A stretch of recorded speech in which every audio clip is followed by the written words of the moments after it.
ನಾರಾಯಣ ನಿನ್ನ ನಾಮದ ಸ್ಮರಣೆಯ ಸಾರಾಮೃತ ಎನ್ನ ಬಾಯಿಗೆ ಬರಲಿ.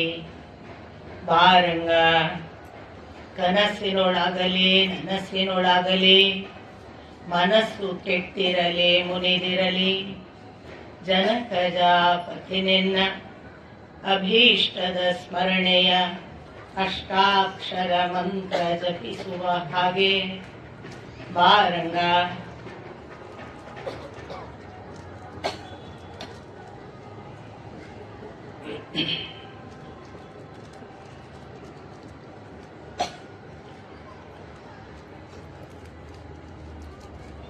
ನಾರಾಯಣಂ ನಮಸ್ಕೃತ್ಯ ನರಂ ಚೈವ ನರೋತ್ತಮಂ ದೇವೀಂ ಸರಸ್ವತೀಂ ವ್ಯಾಸಂ ತತೋ ಜಯಮುದೀರಯೇತ್. ಕೃಷ್ಣಂ ವಂದೇ ಜಗದ್ಗುರುಂ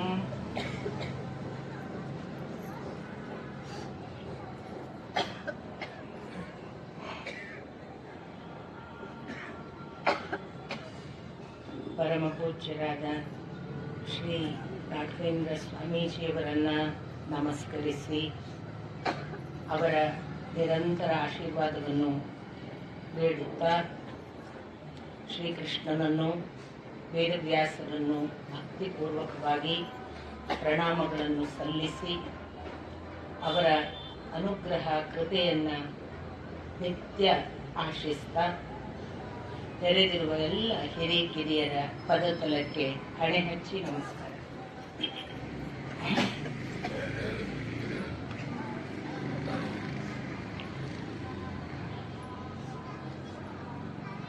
ಹದಿನೆಂಟು ದಿನಗಳ ಯುದ್ಧದಲ್ಲಿ ಬಹುತೇಕ ಇನ್ನೇನು ನಮ್ಮ ಲೆಕ್ಕದ ಪ್ರಕಾರ ಇನ್ನು 4 ದಿನ ಉಳಿದಿದೆ. ಇವತ್ತು ಸೇರಿ ನನ್ನ ಪಾಲಿಗೆ 4 ದಿನ. ಆದರೆ ಗುರುವಾರ ಮುಗಿಸೋಣ ಅಂತ ಅರುಣಣ್ಣ ನಿನ್ನೆ ದಿನ ಹೇಳ್ತಿದ್ದಾರೆ. ನಮಗೆ ಒಂದು ಇಲ್ಲಿರುವ ಸ್ವಾತಂತ್ರ್ಯ ಏನು ಅಂದ್ರೆ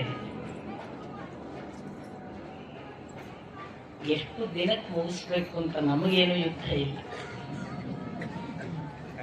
ಹಾಗಾಗಿ ನಾವೊಂದು ಥರದಲ್ಲಿ ಈಗ ನಾನು ಪ್ರಮುಖ ಘಟನೆ ಹೇಳಿ ಮುಗಿಸಿದ್ರೆ ಅದು 18 ದಿನವನ್ನು 18 ನಿಮಿಷಗಳಲ್ಲೋ ಅಥವಾ 1 ದಿನವೋ 2 ದಿನದಲ್ಲೋ ಹೇಳಿ ಮುಂದೆ ಹೋಗಬಹುದು. ನಾವು ಹಾಗೆ ಮಾಡ್ತಿಲ್ಲ.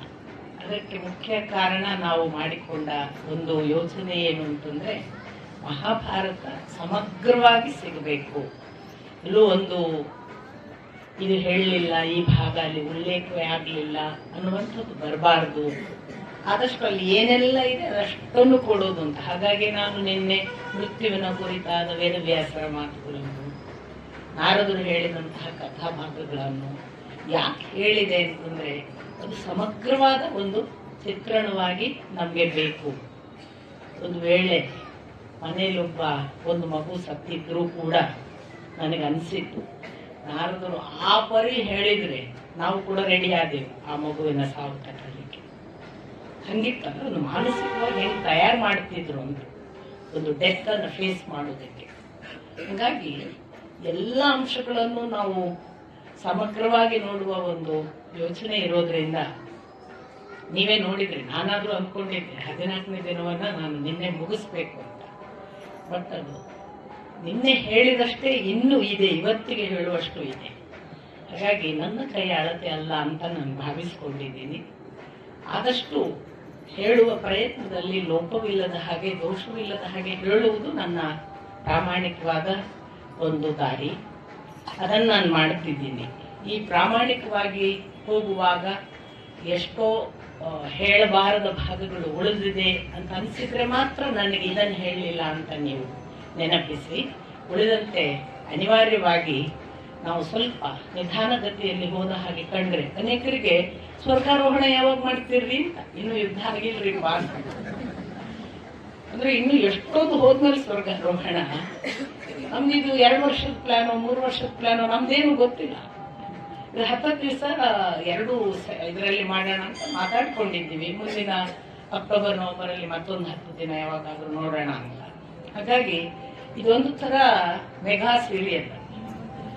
ಮಹಾಭಾರತವನ್ನ ಅದರ ಯಥಾರ್ಥದಲ್ಲಿ ನೋಡುವ ಪ್ರಯತ್ನ. ಹಾಗಾಗಿ ನಿಮಗೇನಾದ್ರೂ ತಾಳ್ಮೆಯಿಂದ ಹೋಗ್ತಾ ಇದ್ದೀವಿ, ಈ ಸಹನೆ ಕಷ್ಟ ಆದ್ರೆ ಸಹಿಸಿಕೊಳ್ಳಿ, ಅನಿವಾರ್ಯವಿದೆ. ನಿನ್ನೆ ದಿನ ನೀವು ಏನನ್ನೆಲ್ಲ ನೋಡಿದ್ರಿ ಅಂತ ಇವತ್ತು ಮತ್ತೆ ಪೂರ್ಣ ಪ್ರಜ್ಞಾ ನಿಮಗೆ ನೆನಪಿಸಿದ್ದೆ. ನಾನು ಕೂಡ ನಿಮಗೆ ಹೇಳಿದೆ, ಒಮ್ಮೆ ವ್ಯೂಹ ಆರಂಭ ಮಾಡಿದ ಮೇಲೆ, ಯಾವ ಮಟ್ಟದ ವ್ಯೂಹ ಆರಂಭ ಮಾಡಿದ್ರು ದ್ರೋಣಾಚಾರ್ಯರು, ಒಂದು ಕಡೆ ಶಕಟ ವ್ಯೂಹ, ಹಿಂಭಾಗದಲ್ಲಿ ಪದ್ಮ ವ್ಯೂಹ, ಮಧ್ಯದಲ್ಲಿ ಸೂಚಿ ಮುಖಿ ವ್ಯೂಹ. ಈ ಮೂರನ್ನು ಎಲ್ಲ ಕಡೆಯಿಂದಲೂ ಆಕ್ರಮಿಸದ ಹಾಗೆ, ಅಂದ್ರೆ ಯಾವ ವ್ಯೂಹವನ್ನು ಭೇದಿಸದ ಹಾಗೆ ಪ್ರಮುಖರಿದ್ದಾರೆ. ಅಲ್ಲಿ ಜಯದ್ರಥನ ಸುತ್ತ ಪ್ರಮುಖ ವೀರರಿದ್ದಾರೆ.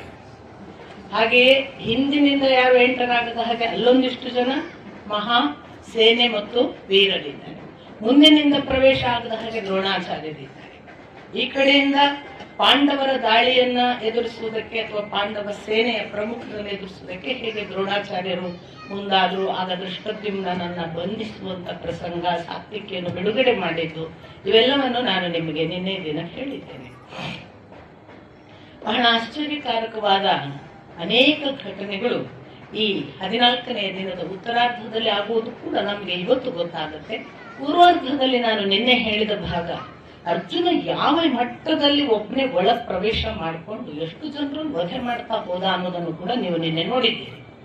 ಅವನು ಒಬ್ಬನೇ ಹೋಗಿದ್ದಾನೆ, ಕೃಷ್ಣನಿದ್ದಾನೆ ಅನ್ನೋದು ಬಿಟ್ರೆ ಅವನ ಬೆನ್ನ ಹಿಂದೆ ಯಾರ ಸಹಾಯ ತೆಗೆದುಕೊಳ್ಳದ ಹಾಗೆ ಈಚೆ ಕಡೆಯಿಂದ ಬೇರೆ ಅತಿರಥರು ತಡೀಕಲೇ ಇದ್ದಾರೆ, ಮುನ್ನುಗ್ತಲೇ ಇದ್ದಾನೆ. ನಾನು ನಿಮಗೆ ಹೇಳಿದೆ, ಅನೇಕರನ್ನು ವಧೆ ಮಾಡ್ಕೊಂಡು ವಿಂದರನ್ನು ವಧೆ ಮಾಡ್ಕೊಂಡು ಇನ್ನೇನು ಜಯದ್ರಥ ಕಾಣಿಸಿದ್ದಾನೆ. ಹದ್ದಿಗೆ ಮಾಂಸದ ತುಂಡು ಕಂಡಾಗ ಯಾವ ಸಂತೋಷದಿಂದ ಅದು ಹೆಗರ್ತದೆ, ಆ ಪರಿ ಜಯದ್ರಥನನ್ನು ಕಂಡ ಕೂಡಲೇ ಕೃಷ್ಣಾರ್ಜುನರು ಇನ್ನೇನು ಅವರ ಮೇಲೆ ಎರಗಬೇಕು ಅನ್ನುವ ಹಾಗೆ ಹೊರಟರೆ. ಇತ್ತ ನಾನು ನಿಮಗೆ ಹೇಳಿದೆ, ದ್ರೋಣಾಚಾರ್ಯರ ಅನುಗ್ರಹ ಪಡೆದು ಕವಚಧಾರಿಯಾಗಿ ಬಂದು ದುರ್ಯೋಧನ ನಿಂತ. ಅವನು ಆಚೆ ಕಡೆಯಿಂದ ದುರ್ಯೋಧನ ಬಂದಿದ್ದಾನೆ, ಈಚೆ ಕಡೆಯಿಂದ ದ್ರೋಣಾಚಾರ್ಯರಿಗೆ ಈ ಪಾಂಡವ ಸೇನೆಯನ್ನು ಮುಖಾಮುಖಿ ಮಾಡುವ ಜವಾಬ್ದಾರಿ ಇದ್ದೇ ಇದೆ. ಇದು ಎರಡೂ ಏಕಕಾಲಕ್ಕೆ ನಡೆಯುತ್ತದೆ, ಮರಿಬೇಡಿ. ಅವರದ್ದೇನು ಅಂದ್ರೆ, ಅವರೊಂದು ತೀರ್ಮಾನ ಮಾಡಿದ್ದಾರೆ, ನನ್ನನ್ನು ದಾಟಿ ವ್ಯೂಹಕ್ಕೆ ಒಳಗೆ ಹೋಗದಾಗ ನೋಡ್ಕೋಬೇಕು ನಾನು, ಉಳಿದದ್ದು ಅವರ ಜವಾಬ್ದಾರಿ ಅಲ್ಲ. ವ್ಯೂಹದೊಳಗೆ ಹೋದ್ರ ನೀನ್ ನೋಡ್ಕೊಂತ ದುರ್ಯೋಧನನಿಗೆ ಹೇಳಿ ಕವಚ ಕೊಟ್ಟಿದ್ದಾರೆ. ಹೀಗಾಗಿ ಯಾವ ವಿಂದರನ್ನು ಕೊಂದ ಬಳಿಕ ಕುದುರೆಗಳಿಗೆ ನೀರು ಕುಡಿಸಿ ಕುದುರೆಗಳೆಲ್ಲ ವಿಶ್ರಾಂತಿ ತೆಗೆದುಕೊಂಡು ಯುದ್ಧ ಸನ್ನದ್ಧರಾದ ಕುದುರೆಯ ಜೊತೆಗೆ ಈ ಕೃಷ್ಣಾರ್ಜುನರು ಮುನ್ನುಗ್ಗುವಾಗ ಎದುರಿಗೆ ಇನ್ನೇನು ಜಯದ್ರಥನನ್ನು ನಾವು ಎದುರಿಸ್ತೇವೆ ಅನ್ನುವ ಹೊತ್ತಿಗೆ ದುರ್ಯೋಧನ ಅವರಿಗೆ ಅಡ್ಡಿಯಾಗಿ ಬರ್ತಾನೆ.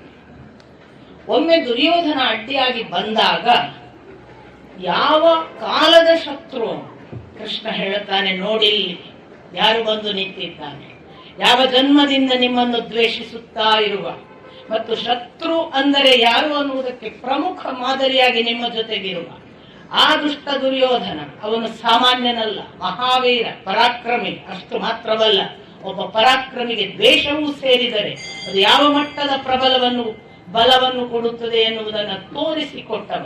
ಅವನು ನಿಂತಿದ್ದಾನೆ ಎಂದರೆ ನೀನು ಅವನನ್ನು ನಿವಾರಿಸದೆ ಮುನ್ನುಗ್ಗಲು ಸಾಧ್ಯವಿಲ್ಲ.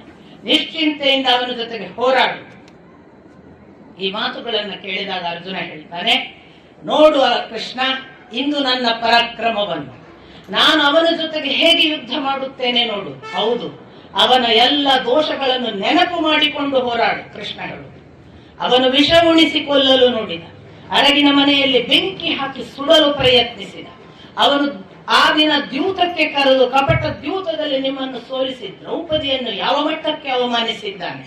ಆ ಬಳಿಕ ಮತ್ತೆ ದ್ಯೂತಕ್ಕೆ ಕರೆದು ನಿಮ್ಮನ್ನು ರಾಜ್ಯ ವಂಚನೆ ಮಾಡಿ ಕಾಡು ಪಾಲು ಮಾಡಿದ್ದಾನೆ.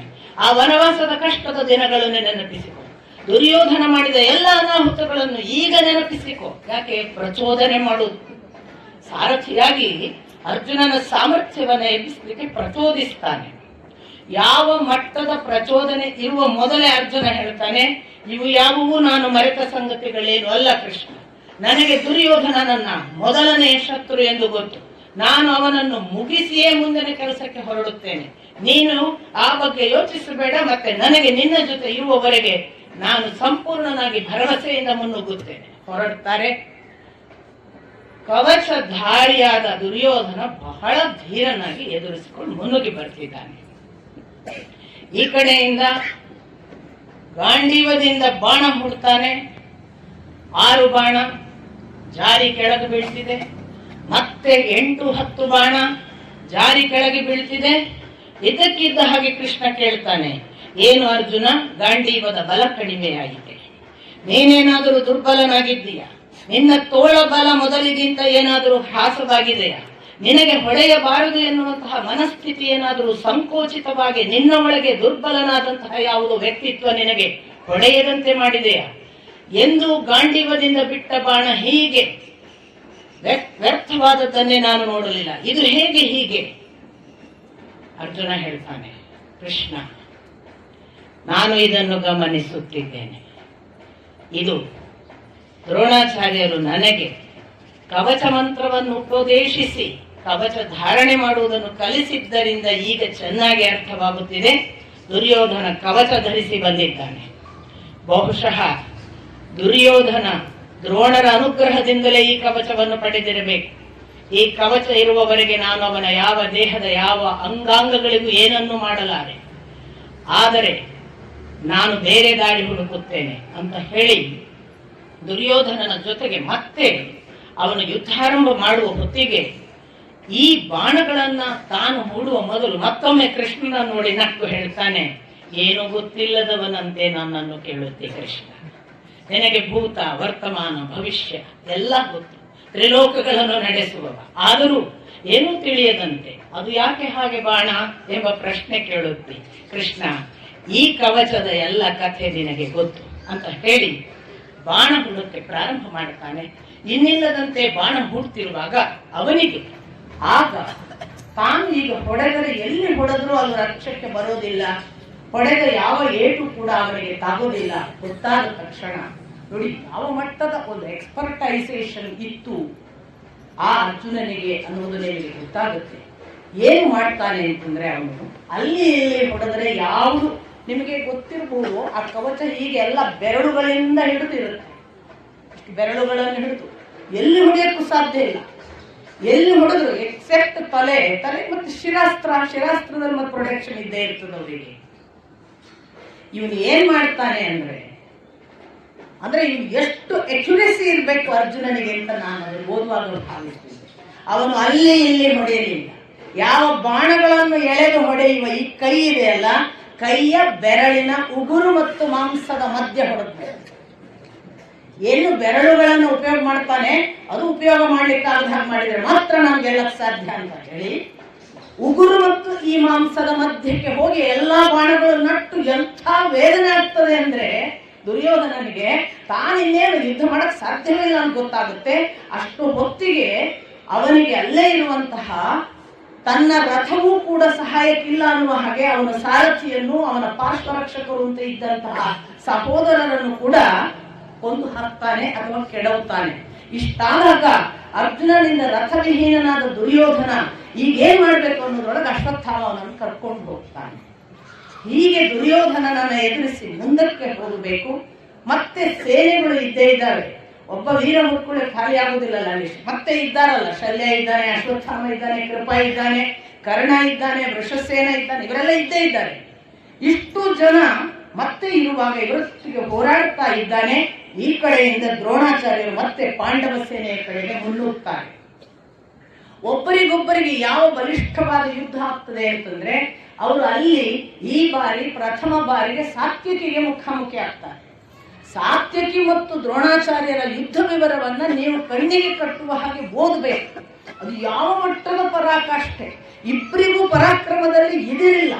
ಸಾತ್ಯಕಿಯನ್ನ ಒಂದು ಹಂತದಲ್ಲಿ ದ್ರೋಣಾಚಾರ್ಯರೇ ಭಲೆ ಭಲೆ ಅಂತ. ನಿಜಕ್ಕೂ ಹೌದು, ನೀನೊಬ್ಬ ನಿಜವಾದ ಬಿಲ್ಗಾರ. ಯಾವ ಅಂದ್ರೆ ಅವನು ನಿಮಗೆ ಗೊತ್ತು, ಸಾತ್ವಿಕಿ ಸ್ವತಃ ತಾನು ಪರಿಶ್ರಮ ಪಟ್ಟು ಆ ಮೂಲಕ ತನ್ನ ಒಂದು ಬಿಲ್ವಿದ್ಯೆಯ ಹೇಗೂ ಪರಾಕ್ರಮವನ್ನು ಬಲ್ಲವ. ಅದರ ಜೊತೆಗೆ ಅರ್ಜುನನಿಂದ ಇಶುವಸ್ತ್ರ ಮೊದಲಾದವುಗಳನ್ನು ಕಲ್ತವ ಅಂತ ನಾನು ನಿಮಗೆ ಹೇಳಿದೆ. ಪ್ರದ್ಯುಮ್ನ, ಕೇಶವ ಮತ್ತು ಈ ಒಂದು ಪ್ರಮಾಣಕ್ಕೆ ನಿಲ್ಲಬಹುದಾದ ಪರಶುರಾಮನ ಜೊತೆಗೆ ಅರ್ಜುನ, 4 ಜನರಿಗೆ ಇವನನ್ನು ಕಂಪೇರ್ ಮಾಡ್ತಾರೆ. ಸಾತ್ವಿಕಿ ಅಂದ್ರೆ ಆ ಪರ್ಯಂತ, ಅಂದ್ರೆ ಅವನು ಒಂದೊಂದು ಅಸ್ತ್ರದ ದೃಷ್ಟಿಯಿಂದ ನಾರಾಯಣ ಅಂತ ಕೃಷ್ಣನಿಗೆ ಸಮಾನನಾಗಿ ಅಸ್ತ್ರಗಳನ್ನ ಬಲ್ಲವನು, ಅರ್ಜುನನ ಜೊತೆಗೆ ಪರಾಕ್ರಮದ ದೃಷ್ಟಿಯಿಂದ, ಪ್ರದ್ಯುಮ್ನನ ಜೊತೆಗೆ ಬಿಲ್ವಿದ್ಯೆಯ ದೃಷ್ಟಿಯಿಂದ, ಹೀಗೆಲ್ಲ ಕಂಪೇರ್ ಮಾಡಿ ಆ ಪರಿಯ ಸಾತ್ವಿಕಿಯ ಜೊತೆಗೆ ಹೋರಾಟ ಆಗುತ್ತೆ. ಸಾತ್ವಿಕಿಯ ಹೋರಾಟವನ್ನ ಎದುರಿಸಲಿಕ್ಕೆ ಆಗೋದಿಲ್ಲೇನೋ ಅಂತ ದ್ರೋಣರು ಮತ್ತೆ ಮತ್ತೆ ಆದ್ರೂ ಬಿಡಲ್ಲ. ದ್ರೋಣರ ಜೊತೆಗೆ ಮುಖಾಮುಖಿಯಾದ ಸಾತ್ವಿಕಿ ಮತ್ತು ದ್ರೋಣಾಚಾರ್ಯರ ಯುದ್ಧದಲ್ಲಿ ಹಲವು ಜನ ಸಾಯ್ತಾರೆ. ವೀರಧನ್ವ ಅನ್ನುವ ಒಬ್ಬ ತ್ರಿಗರ್ತರಾಜನನ್ನ ಸಾತ್ವಿಕಿ ಕೊಲ್ತಾನೆ. ಅಷ್ಟೇ ಅಲ್ಲ, ಇದರ ಮುಂದೆ ಅವನು ಶಲ ಅನ್ನುವವನು ಎದುರಾಗ್ತಾನೆ. ಶಲ ಯಾರು ಅಂದ್ರೆ ಭೂರಿಶ್ರವಸನ ಸಹೋದರ ಸೋಮದತ್ತನ ಮಕ್ಕಳು ಇವರಿಬ್ರು ಕೂಡ. ಈ ಶಲ ಅನ್ನುವವನನ್ನು ಉಪಪಾಂಡವರು ಕೊಲ್ತಾರೆ. ಈ ತರ ಮತ್ತೊಬ್ಬ ಕ್ಷೇಮ ಧೂರ್ತ ಅಂತ ಒಬ್ಬ, ಅವನನ್ನ ಕೊಲ್ತಾರೆ ದ್ರೋಣಾಚಾರ್ಯರು. ಈ ಒಂದರ ಮೇಲೆ ಒಂದು ಅಟ್ಯಾಕ್ಗಳಾಗಿ ಇವರ ಮುಖಾಮುಖಿಯಲ್ಲಿ ಸಾತ್ವಿಕಿ ಎಷ್ಟು ಬಲಿಷ್ಠ ಅನ್ನುವುದನ್ನು ದ್ರೋಣಾಚಾರ್ಯರೇ ಅನುಭವಿಸಿ ಒಂದು ಸಂದರ್ಭ ಬರುತ್ತೆ, ದ್ರೋಣಾಚಾರ್ಯರು ಕೂಡ ರಥವಿಹೀನರಾಗಿ ಪರಾಜಿತರಾಗಬೇಕು. ಆ ಮಟ್ಟಕ್ಕೆ ಸಾತ್ವಿಕಿಯ ಹೋರಾಟ. ಇವನು ಹೀಗೆ ಹೋರಾಟ ಮಾಡ್ತಿದ್ರೆ ಆಗೋದಿಲ್ಲ, ನಾವೆಲ್ಲ ಸೇನೆ ತಗೊಂಡು ಹೋಗ್ಬೇಕು, ಒಬ್ರೊಬ್ರೆ ಅಲ್ಲ ಅಂತ ದ್ರೋಣಾಚಾರ್ಯರು ಮತ್ತೆ ಮಾತಾಡ್ಕೊಳ್ತಾರೆ. ಆ ಹೊತ್ತಿಗೆ ತಕ್ಷಣ ಈ ಒಬ್ಬ ಸಾತ್ವಿಕಿಯನ್ನು ಬಿಟ್ಟು ಏಕಾಂಗಿಯಾಗಿ ಯುದ್ಧ ಹೋರಾಟಕ್ಕೆ ಪುನಃ ದ್ರೋಣಾಚಾರ್ಯರು ಬಂದಾಗ ಸಾತ್ವಿಕಿ ಬೇರೆ ಕಡೆಗೆ ಹೋಗಿದ್ದಾನೆ. ಇಲ್ಲಿ ಮತ್ತೆ ಮುಖಾಮುಖಿ ಆಗೋಕ್ಕೆ ಭೀಮಸೇನ ಮತ್ತು ಸಾತ್ವಿಕಿ ಮುಖಾಮುಖಿ ಆಗುವ ಹೊತ್ತಿಗೆ, ಭೀಮಸೇನ ಮತ್ತು ದ್ರೋಣಾಚಾರ್ಯರು ಮುಖಾಮುಖಿ ಆಗುವ ಹೊತ್ತಿಗೆ ಭೀಮಸೇನನ ಯುದ್ಧ ರೀತಿ ಯಾವ ಮಟ್ಟಕ್ಕೆ ಇರ್ತದೆ ಅಂದ್ರೆ, ಅವನನ್ನು ಇನ್ನೇನು ಇವನು ಭೀಮ ದ್ರೋಣಾಚಾರ್ಯರನ್ನು ಕೂಡ ವಾಪಸ್ ಕಳಿಸುವ ಮಾಡ್ತಾನೆ ಅನ್ನೋ ಹಂತದಲ್ಲಿ ಇರ್ತಾನೆ. ಇಷ್ಟರಲ್ಲಿ ಯುಧಿಷ್ಠಿರನಿಗೆ ಆಚೆ ಕಡೆಯಿಂದ ಪಾಂಚಜನ್ಯದ ಧ್ವನಿ ಮಾತ್ರ ಕೇಳ್ತದೆ. ಯುಧಿಷ್ಠಿರ ಕಂಗಾಲಾಗ್ತಾನೆ. ಆ ಕಡೆ ದೇವದತ್ತ ಶಂಖ ಅರ್ಜುನ ಊದಬೇಕಿತ್ತು, ಧನಂಜಯನ ಶಂಖ ಕೇಳುವುದಿಲ್ಲ, ಬರೇ ಕೃಷ್ಣನ ಶಂಖ ಕೇಳ್ತಿದೆ. ಬಹುಶಃ ಕೃಷ್ಣ ಮಾತ್ರ ಯುದ್ಧಕ್ಕೆ ತೊಡಗಿದ್ದಾನೆ, ಅರ್ಜುನನಿಗೇನು ಆಗಿದೆ ಅಂತ ಇವನಿಗೆ ಒಳಗಿಂದ ಒಂದು ಸಂಕಟ ಆರಂಭ ಆಗುತ್ತೆ. ಯುಧಿಷ್ಠಿರ ಅದನ್ನು ತಡ್ಕೊಳ್ಳೋದಿಲ್ಲ. ಅರ್ಜುನನಿಗೆ ಏನು ಆಗಿದೆ ಅಂತ ಕಾಣಿಸುತ್ತೆ, ಈಗ ನಮ್ಮ ಜವಾಬ್ದಾರಿ, ನಾವೀಗ ಸುಮ್ಮನೆ ಇರುವುದಲ್ಲ ಅಂತ ಸಾತ್ವಿಕಿಯನ್ನು ತಕ್ಷಣ ದುರ್ಯೋಧನ ಜೊತೆ ದ್ರೋಣಾಚಾರ್ಯರ ಜೊತೆ ಹೋರಾಡ್ತಿದ್ದವರನ್ನ ಕರೆದು, ನೋಡು ಸಾತ್ವಿಕಿ, ನೀನು ತರ ಮಾಡಬೇಡ, ಈಗಿಂದೀಗ ಅದೇನು ಅರ್ಜುನನ ಆ ಯುದ್ಧ ವ್ಯೂಹದ ಒಳಗಿನ ಅವನು ಪ್ರವೇಶ ಮಾಡಿದ್ದಾನೆ, ಅಲ್ಲಿ ಹೋಗಿ ಅರ್ಜುನ ಏನಾಗಿದ್ದಾನೆ ನೋಡು, ಅಲ್ಲಿಯವರೆಗೆ ಹೇಗೆ ಹೋಗ್ತೀನಿ ನನಗೆ ಗೊತ್ತಿಲ್ಲ, ಆದ್ರೆ ನನ್ನ ಹೊಣೆ. ನಾವೀಗ ಯುಧಿಷ್ಠಿರ ಒಬ್ಬ ನಾಯಕನಾಗಿ ಇಲ್ಲಿ ನೀನು ಮಾಡ್ತಾ ಇರುವ ಕೆಲಸವನ್ನು ನೋಡುವುದಷ್ಟೇ ನನ್ನ ಕೆಲಸವಲ್ಲ, ಅಲ್ಲಿ ಕಳಿಸಿದವರ ಹೊಣೆಗಾರಿಕೆ ಕೂಡ ನನ್ನ ಮೇಲೆ ಇದೆ. ಅಲ್ಲಿ ಏನಾಗಿದೆ ನೋಡು, ಬೇಗನೆ ಹೋಗು. ನೀನು ಹೋದವನು ಅವರಿಬ್ಬರಾಗಿ ಯಾರಿದ್ದಾರೆ ಯಾರಿಲ್ಲ ಅನ್ನುವುದು ನನಗೆ ತಿಳಿಸಬೇಕು, ನನಗೆ ಗೊತ್ತಾಗಬೇಕು. ಸಾತ್ವಿಕಿ ಕೂಡಲೇ ಹೇಳ್ತಾನೆ, ಇಲ್ಲ, ನನಗೆ ನನಗೆ ಹೋಗುವಾಗ ಅರ್ಜುನ ಒಂದು ಮುಖ್ಯವಾದ ಹೊಣೆಯನ್ನು ಒಪ್ಪಿಸಿ ಹೋಗಿದ್ದಾನೆ, ನಾನು ಹೇಗೆ ಹೋಗಲಿ, ಏನು ನಿನ್ನ ರಕ್ಷಣೆ ನನ್ನ ಹೊಣೆ ಅಂದಿದ್ದಾನೆ. ನಿನ್ನನ್ನು ದ್ರೋಣಾಚಾರ್ಯರು ಎಷ್ಟು ಹೊತ್ತಿಗೂ ಬಂಧಿಸಬಹುದು, ಆಗ ನಾನೇನು ಮಾಡಬೇಕು, ನಾನು ನಿನ್ನ ರಕ್ಷಣೆಯನ್ನು ಮಾಡದೆ ಹೋದರೆ ನನ್ನನ್ನು ಅರ್ಜುನ ಬಿಡೋದಿಲ್ಲ. ಯುಧಿಷ್ಠಿರ ಹೇಳ್ತಾನೆ, ನೀನು ನನ್ನ ರಕ್ಷಣೆಯ ಹೊಣೆಯನ್ನು ಹೊರುವುದು ಬೇಡ, ನನ್ನ ಜೊತೆಗೆ ಭೀಮಸೇನನಿದ್ದಾನೆ, ಭೀಮಸೇನ ನನ್ನನ್ನು ರಕ್ಷಿಸುತ್ತಾನೆ, ನನ್ನ ಹೊಣೆಗಾರಿಕೆಯನ್ನು ಬಿಡು. ದಯವಿಟ್ಟು ಅಲ್ಲಿ ಅರ್ಜುನನಿಗೆ ಏನಾಗಿದೆ ನೋಡು, ನಮ್ಮ ಆ ಕುಡಿ ಅಲ್ಲಿ ಆಗ ಅಭಿಮನ್ಯುವಿನ ಹಾಗೆ ಏನು ಆಗಬಾರದು, ಇಂಥ ಯಾವುದೇ ಅಪಾಯಗಳನ್ನಾಗದ ಹಾಗೆ ನೋಡಿಕೊಳ್ಳುವುದು ನಮ್ಮ ಹೊಣೆ, ಹೋಗು ಅಂತ ಸಾತ್ವಿಕಿಗೆ ಹೇಳಿದಾಗ, ಸಾತ್ವಿಕಿ ಆಯಿತು, ನೀನು ನನಗೆ ಗುರುವಿನ ಅಣ್ಣ, ಹಾಗಾಗಿ ಗುರುವಿಗೆ ಗುರು ಇದ್ದ ಹಾಗೆ, ನಾನು ನಿನ್ನ ಮಾತನ್ನು ಮೀರುವುದು ಉಲ್ಲಂಘಿಸುವುದು ನನಗೆ ಶೋಭೆ ಅಲ್ಲ, ನಾನು ಖಂಡಿತಕ್ಕೂ ನಿನ್ನ ಮಾತಿನಂತೆ ಅಲ್ಲಿಗೆ ಹೋಗುತ್ತೇನೆ, ನನ್ನನ್ನು ಆಶೀರ್ವದಿಸು ಅಂತ ಹೇಳಿ ಸಾತ್ವಿಕಿ ಹೊರಡ್ತಾನೆ. ಸಾತ್ವಿಕಿ ಈಚೆ ಕಡೆಯಿಂದ ಹೊರಟಾಗ ಭೀಮಸೇನನಿಗೆ ಇವರ ನಡುವಿನ ಮಾತುಕತೆ ಗೊತ್ತಿಲ್ಲ, ಸಾತ್ವಿಕಿ ಒಬ್ಬನೇ ಹೊರಟಿದ್ದಾನೆ ಅಂತ ಅವನು ಈಚೆ ತಾನು ತನ್ನ ಬೆನ್ನು ಹತ್ತುವಂತಹ ಸಾತ್ವಿಕಿಯ ಜೊತೆ ಹೊರಟು ಬಿಡ್ತಾನೆ, ಒಟ್ಟಿಗೆ ಇರಬೇಕು ಅಂತ ತಿಳ್ಕೊಂಡು. ಅಷ್ಟರಲ್ಲಿ ಭೀಮಸೇನನನ್ನು ಸಾತ್ವಿಕಿ ತಡೆದು, ಇಲ್ಲ, ನಾನು ಯುಧಿಷ್ಠಿರ ಹೇಳಿದ ಹೊಸ ಕಾರ್ಯಕ್ಕಾಗಿ ನಿಮಿತ್ತನಾಗಿದ್ದೇನೆ, ನಾನು ಅರ್ಥ ಹೊರಟಿದ್ದೇನೆ, ನನ್ನ ಜೊತೆಗೆ ನನ್ನನ್ನು ಅನುಸರಿಸಿ ಬರಬೇಡ, ನೀನು ಇತ್ತ ಈ ಕಡೆ ಪಾಂಡವ ಸೇನೆ ಮತ್ತು ಪಾಂಚಾಲ ಕೇಕೆಯ ಇವರು ಯಾರಿದ್ದಾರೆ ಕರುಷರು, ಅವರ ಜೊತೆಗೆ ಯುದ್ಧ ಮಾಡುವುದರ ಕಡೆಗೆ ನಿನ್ನ ಗಮನವನ್ನು ಕೊಡು, ನಾನು ಮುಂದುವರಿಯುತ್ತೇನೆ, ನೀನು ನನ್ನ ಚಿಂತೆ ಬಿಡು, ಆದರೆ ಭೀಮಸೇನ ಮರೆಯಬೇಡ, ಯುಧಿಷ್ಠಿರ ಬಂಧಿತನಾಗದ ಹಾಗೆ ನೋಡಿಕೊಳ್ಳುವುದು ನಿನ್ನ ಹೊಣೆ, ನಾನು ಅರ್ಜುನ ಕೊಟ್ಟ ಜವಾಬ್ದಾರಿಯನ್ನು ನಿನ್ನ ಮೇಲೆ ಹೊರಿಸಿ ಹೊರಡುತ್ತಿದ್ದೇನೆ ಅಂತ ಹೊರಡ್ತಾನೆ. ಅವ ಅತ್ತ ಹೋಗುವಾಗ ದ್ರೋಣಾಚಾರ್ಯರ ಯಥಾ ಪ್ರಕಾರ ಸೇನೆಯ ಎದುರಿಗೆ ಇರುವುದವರು ಅವರು ತಡೆಯುತ್ತಾರೆ. ಏನು ಸಾತ್ವಿಕಿ, ಅತ್ತ ಹೋಗುವುದಿದ್ದರೆ ನನ್ನನ್ನು ದಾಟಿಯೇ ಹೋಗಬೇಕು, ಅಲ್ಲಿಯವರೆಗೆ ನಿನಗೆ ಇಲ್ಲಿ ಪ್ರವೇಶವಿಲ್ಲ, ಯುದ್ಧ ಪ್ರಾರಂಭ ಆಗುತ್ತೆ.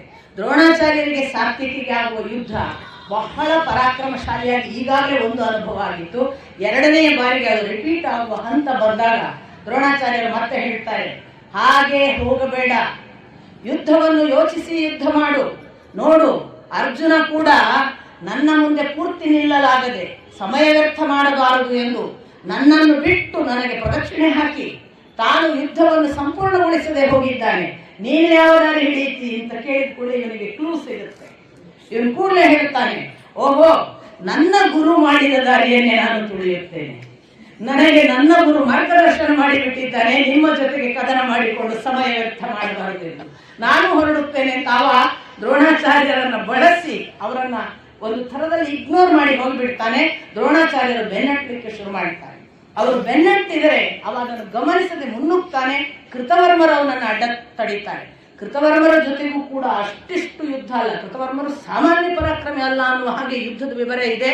ಇನ್ನೇನು ಕೃತವರ್ಮರು ನಾನು ಬಿಡಲಿಲ್ಲ ಅನ್ನುವಷ್ಟು ಬಲಿಷ್ಠವಾಗಿ ಕಾಡುವಾಗ ಕೃತವರ್ಮರ ಯುದ್ಧದ ಒಂದು ದಾರಿಯಾಗಿ ಅವರು ಬಳಸುವಂಥದ್ದು ನಾನು ನಿಮಗೆ ಹೇಳಿದೆ. ರಥದ ಸಾರಥಿಯನ್ನ, ಅಶ್ವವನ್ನ ಕೆಡವಿ ಆ ಬಳಿಕ ರಥಿಕರಿಲ್ಲದ ರಥ ಮಾಡಿಬಿಟ್ರೆ ಆಗ ಯುದ್ಧಕ್ಕೆ ಬರಲ್ಲ.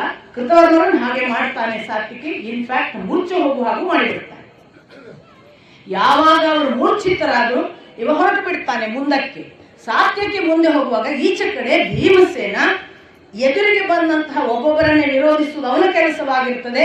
ಅವನು ಅಲ್ಲಿ ಆಗ ದ್ರೋಣಾಚಾರ್ಯರನ್ನು ಮತ್ತೆ ಮುಖಾಮುಖಿಯಾಗಿ ಭೀಮಸೇನ ಮತ್ತು ದ್ರೋಣಾಚಾರ್ಯರು ಇನ್ನೂ ಪ್ರಕಾಂಡ ಯುದ್ಧದಲ್ಲಿದ್ದಾರೆ ಅನ್ನುವಾಗ ಅವನಿಗೆ ಮತ್ತೊಮ್ಮೆ ಅಲ್ಲಿ ಕೂಗು ಕೇಳುತ್ತದೆ ಆ ಪಾಂಚಜನ್ಯರು. ಏನೋ ಪಾಂಚಜನ್ಯ ಮಾತ್ರ ಉತ್ತಿದ್ದಾನೆ ಕೃಷ್ಣ. ಸಾತ್ವಿಕಿಯಿಂದಲೂ ಪ್ರತ್ಯುತ್ತರವಿಲ್ಲ. ಏನು ಆಗಿರ್ಬೇಕು ಅಂತ ಇವರಿಗೆ ಪುನಃ ಭಯವಾಗ್ತದೆ. ಯುಧಿಷ್ಠಿರ ಭೀಮಸೇನನನ್ನ ಕರೆಯುತ್ತಾನೆ. ಭೀಮಸೇನ, ತಡ ಮಾಡಬೇಡ, ಸಾತ್ವಿಕಿ ಹೋದವನು ಇನ್ನೂ ತನಕ ನನಗೆ ಯಾವುದೇ ಮಾಹಿತಿ ಕೊಟ್ಟಿಲ್ಲ. ಅಲ್ಲಿ ಏನೋ ಆಗಿರ್ಬೇಕು. ನಾನು ಮತ್ತೆ ಮರಳಿ ಪಾಂಚಜನ್ಯದ ಕೂಗು ಕೇಳುತ್ತಿದ್ದೇನೆ.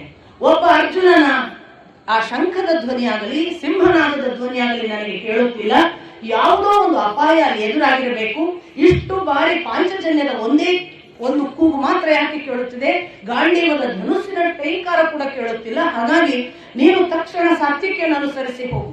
ಭೀಮಸೇನ ಹೇಳ್ತಾನೆ, ಸಾತ್ವಿಕಿ ನನಗೆ ನಿನ್ನ ಹೊಣೆಯನ್ನು ಒಪ್ಪಿಸಿ ಹೋಗಿದ್ದಾನೆ. ನಾನು ನಿನ್ನನ್ನು ರಕ್ಷಿಸಬೇಕಲ್ಲ, ನಿನ್ನನ್ನು ಬಿಟ್ಟು ಹೋಗುವಂತಿಲ್ಲ.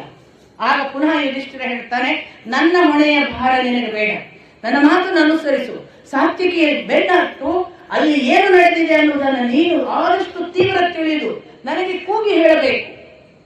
ಆ ಕೂಗು ಕೇಳಿದ ಮೇಲೆ ನಾನು ಒಮ್ಮೆ ನಿಶ್ಚಿಂತನಾಗುತ್ತೇನೆ. ನನಗೆ ನಿನ್ನ ಸಿಂಹನಾದದ ಒಂದು ಕೂಗು ಅರ್ಜುನನನ್ನು ಕೃಷ್ಣನನ್ನು ಕಂಡ ಕೂಡಲೇ ನಿನ್ನ ಕೂಗು ಕೊಡು, ಆ ಕೂಗಿನಿಂದ ನಾನು ತಿಳಿಯುತ್ತೇನೆ. ಭೀಮಸೇನ, ಹಾಗಾದ್ರೆ ನಿನ್ನನ್ನು ದೃಷ್ಟದ್ಯುಮ್ನ ನೋಡಿಕೊಳ್ತಾನೆ ಅಂತ ದೃಷ್ಟದ್ಯುಮ್ನಿಗೆ ಒಪ್ಪಿಸಿ ಯುಧಿಷ್ಠಿರನಿಗೆ ಮತ್ತೆ ನಮಸ್ಕರಿಸಿ ಇವನು ಹೊರಡ್ತಾನೆ. ಹೊರಟು ಮುಂದಕ್ಕೆ ಹೋದರೆ ಆ ದೂರದಲ್ಲಿ ಅವನು ಇನ್ನೂ ಅಲ್ಲಿ ತಲುಪ ಮೊದಲು ಸಾತ್ವಿಕಿಯ ಯುದ್ಧ ಮುಂದುವರೆದಿದೆ. ಸಾತ್ವಿಕಿಗೆ ಕೃತವರ್ಮ ಬಿಟ್ಟನಲ್ಲ, ದುಶ್ಯಾಸನ ಬಿಡೋದಿಲ್ಲ. ದುಶ್ಯಾಸನ ತನ್ನ ಇಡೀ ಸೇನೆ ಜೊತೆಗೆ ತ್ರಿಗರ್ತರನ್ನು ಕರ್ಕೊಂಡು ಬರ್ತಾನೆ. ತ್ರಿಗರ್ತರು 3,000 ಜನ, ಅದೇ ಸಂಶಕ್ತಕರು. ಅವರು 3,000 ಜನ ಸೇನೆಯ ಜೊತೆಗೆ ಇವನಿಗೆ ಮುಖಾಮುಖಿ ಆಗ್ತಾರೆ.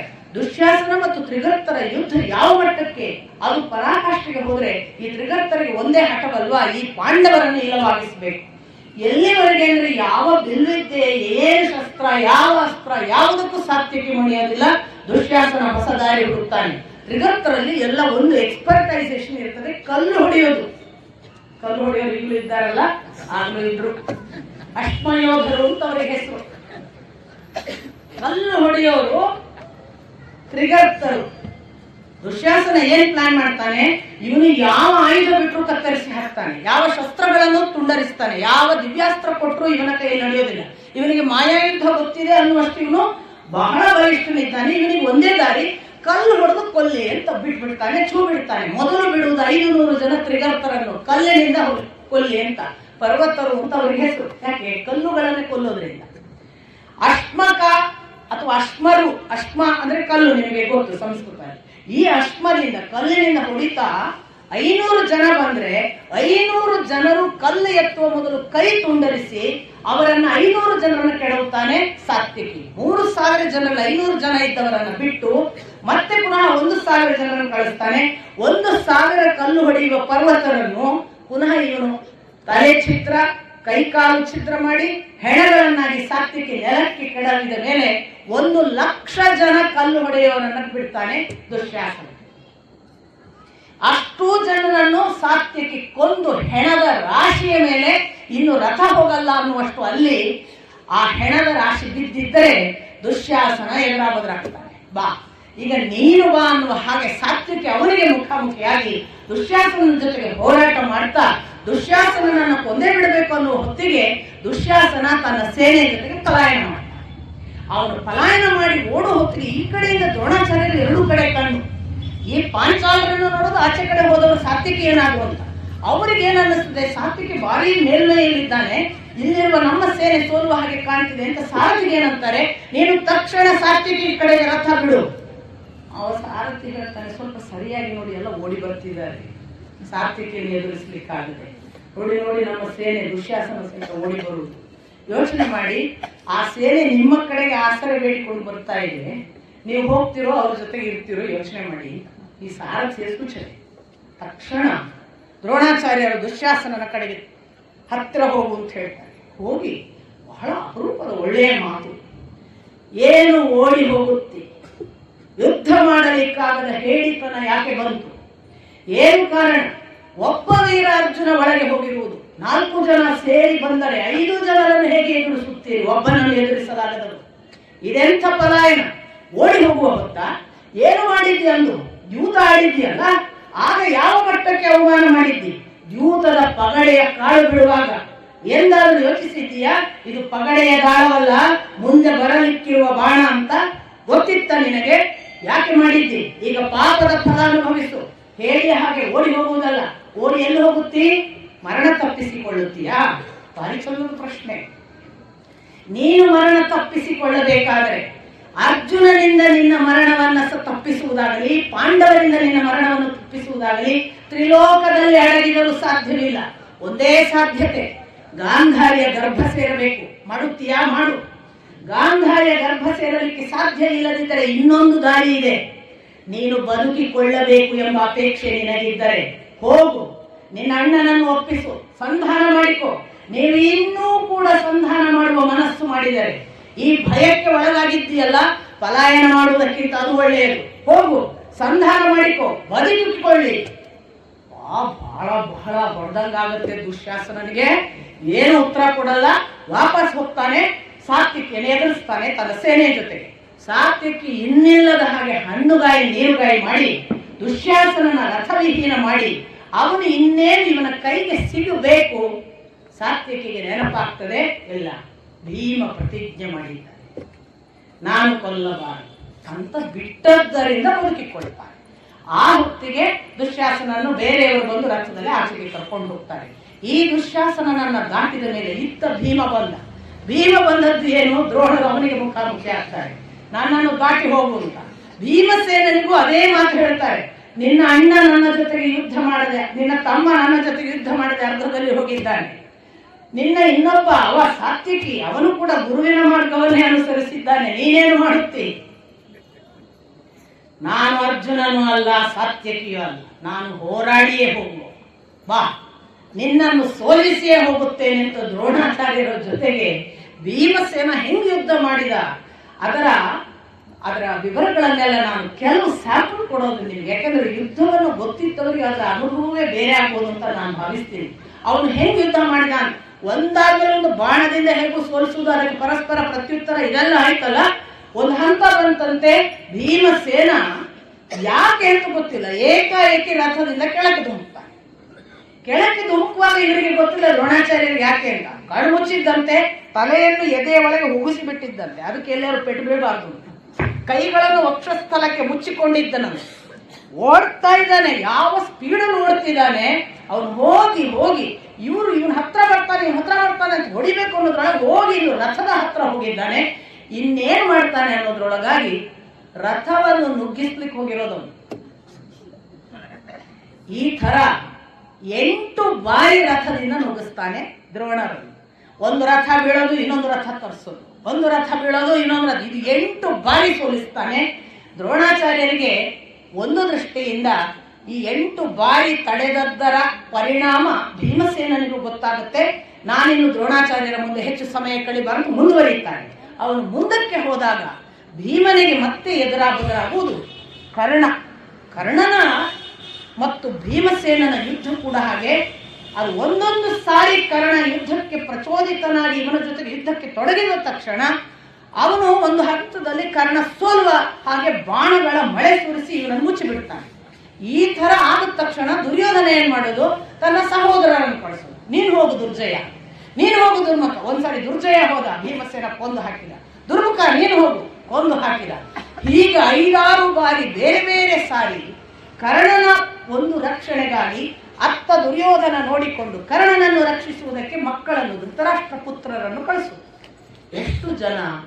31 ಜನ ಧೃತರಾಷ್ಟ್ರ ಪುತ್ರರು ಕರ್ಣನಿಗಾಗಿ ಕೊಡ್ತಾರೆ.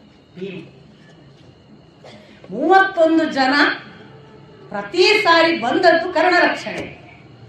ಇತ್ತ ಕರ್ಣನಿಗೆ ಪ್ರತಿ ಸಾರಿ ತನ್ನ ಮುಂದೆ ಧೃತರಾಷ್ಟ್ರ ಪುತ್ರರು ಸಾಯುವುದು ನೋಡಿ ಕಣ್ಣೀರು ಹಾಕಿ ಪ್ರದಕ್ಷಿಣೆ ಮಾಡಿ ನೆಕ್ಸ್ಟ್ ಯುದ್ಧ ಮಾಡ್ತಾನೆ. ಆ ಪ್ರತಿ ಸಾರಿಯೂ ಕೂಡ ಕರ್ಣ ಸೋಲ್ತಾನೆ. ಇಷ್ಟೂ ಸೋತ ಮೇಲೆ ಒಂದು ಸಾರಿ ಭೀಮನನ್ನ ಈ ಕರ್ಣ ತಾನು ಅವನ ರಥಕ್ಕೆ ಹೊಡೆದು ಆ ಬಳಿಕ ರಥವಿಹೀನನನ್ನಾಗಿ ಮಾಡಿ, ಭೀಮ ನೆಲಕ್ಕಿಳಿದು ಗದಾಯುದ್ಧಕ್ಕೆ ಬಂದಾಗ ಗದೆಯನ್ನು ಪುಡಿ ಪುಡಿ ಮಾಡಿ, ಇನ್ನೇನು ಅವನ ಜೊತೆಗೆ ಯುದ್ಧ ಮಾಡಲಿಕ್ಕೆ ಮುಂದಿನ ಆಯುಧಗಳಿಲ್ಲದೆ ಭೀಮ ನಿಂತಿದ್ದಾನೆ. ಈಗ ಆಯುಧಗಳಿಲ್ಲ ಅಷ್ಟೇ, ಭೀಮ ಓಡಿಲ್ಲ.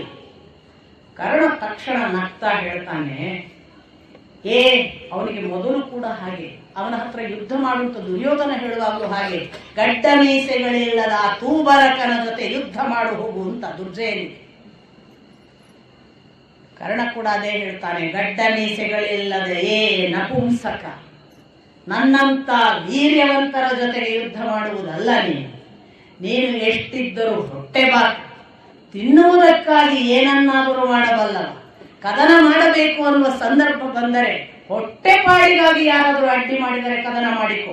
ವೀರ ಯೋಧರ ಜೊತೆಗೆ ನಿನ್ನ ಆಟ ನಡೆಯುವುದಿಲ್ಲ. ನೀನು ಪರಾಕ್ರಮಿಗಳ ಜೊತೆಗೆ ಯೋಧರಾಗಿ ಯುದ್ಧ ಮಾಡುವ ಯಾವ ಸಾಮರ್ಥ್ಯವೂ ನಿನಗಿಲ್ಲ. ಎಲ್ಲ ಬಿಡು. ನೀನು ಒಂದು ವೇಳೆ ಯುದ್ಧ ಮಾಡುವುದಿದ್ದರೆ ನಿನಗೆ ಹೊತ್ತಿಗೆ ಅಡುಗೆ ಮಾಡುವುದನ್ನು ಸರಿ ಮಾಡದವರು, ಅದನ್ನು ಒದಗಿಸಿಕೊಡುವ ಸೇವಕರು, ಅವರ ಜೊತೆಗೆ ಯುದ್ಧ ಮಾಡಲಿಕ್ಕೆ ಲಾಯಕ್ಕಾಗಿದ್ದಿ. ಭೀಮ ಗಹಿಸಿ ಅಟ್ಟಹಾಸದ ನಗು ನಕ್ಕು, 10 ಬಾರಿ ನನ್ನ ಬಳಿ ಸೋತವ 1 ಬಾರಿ ನಾನು ಸೋತಿದ್ದೇನೆ ಎಂದು ತಿಳಿದು ಇಷ್ಟು ಮಾತನಾಡುತ್ತೀಯ? ಹೇಳಿ, ನಾನೆಲ್ಲಿ ಸೋತಿದ್ದೇನೆ? ಬಾ ಮಲ್ಲ ಯುದ್ಧಕ್ಕೆ, ನಿಂತಿದ್ದೇನೆ ಇಲ್ಲೇ ಅಂತ ಕರೆದಾಗ ಕರ್ಣ ಅವನಿಗೆ ಮುಖಾಮುಖಿ ಆಗದೆ ರಥವನ್ನು ದಿಕ್ಕು ಬದಲಿಸಿ ಹೋಗಿಬಿಟ್ಟು, ಭೀಮ ಭಾರೀ ಅವಮಾನದ ಮಾತು ಇರುವಂತ ತೀರ್ಮಾನ ಮಾಡಿ, ನಿನ್ನನ್ನು ನಾನು ಕೊಲ್ಲದೆ ಬಿಟ್ಟಿರುವುದಕ್ಕೆ ಒಂದೇ ಒಂದು ಕಾರಣ, ಅರ್ಜುನನ ಪ್ರತಿಜ್ಞೆ. ಒಂದೊಮ್ಮೆ ಅರ್ಜುನ ಪ್ರತಿಜ್ಞೆ ಮಾಡಿಲ್ಲದಿದ್ದರೆ ನಾನು ನಿನ್ನನ್ನು ಬಿಡುತ್ತಿರಲಿಲ್ಲ. ಈಗ ಇನ್ನೂ ನೀನು ಕಾಲಾವಕಾಶ ಇದೆ. ನಾನು ನಿನ್ನನ್ನು ಎದುರು ಬದುರಾಗಿ ನೋಡು, ನಿನ್ನ ಮಾತುಗಳಿಗೆ ಉತ್ತರ ಕೊಡದಿದ್ದರೆ ಅಂತ ಹೇಳಿ ಭೀಮ ಈಚೆ ಕಡೆಗೆ ಮತ್ತೆ ಮುನ್ನುಗ್ತಾನೆ. ಅವನಿಗೆ ಕೃತವರ್ಮರು ಅಡ್ಡಿಯಾಗ್ತಾರೆ.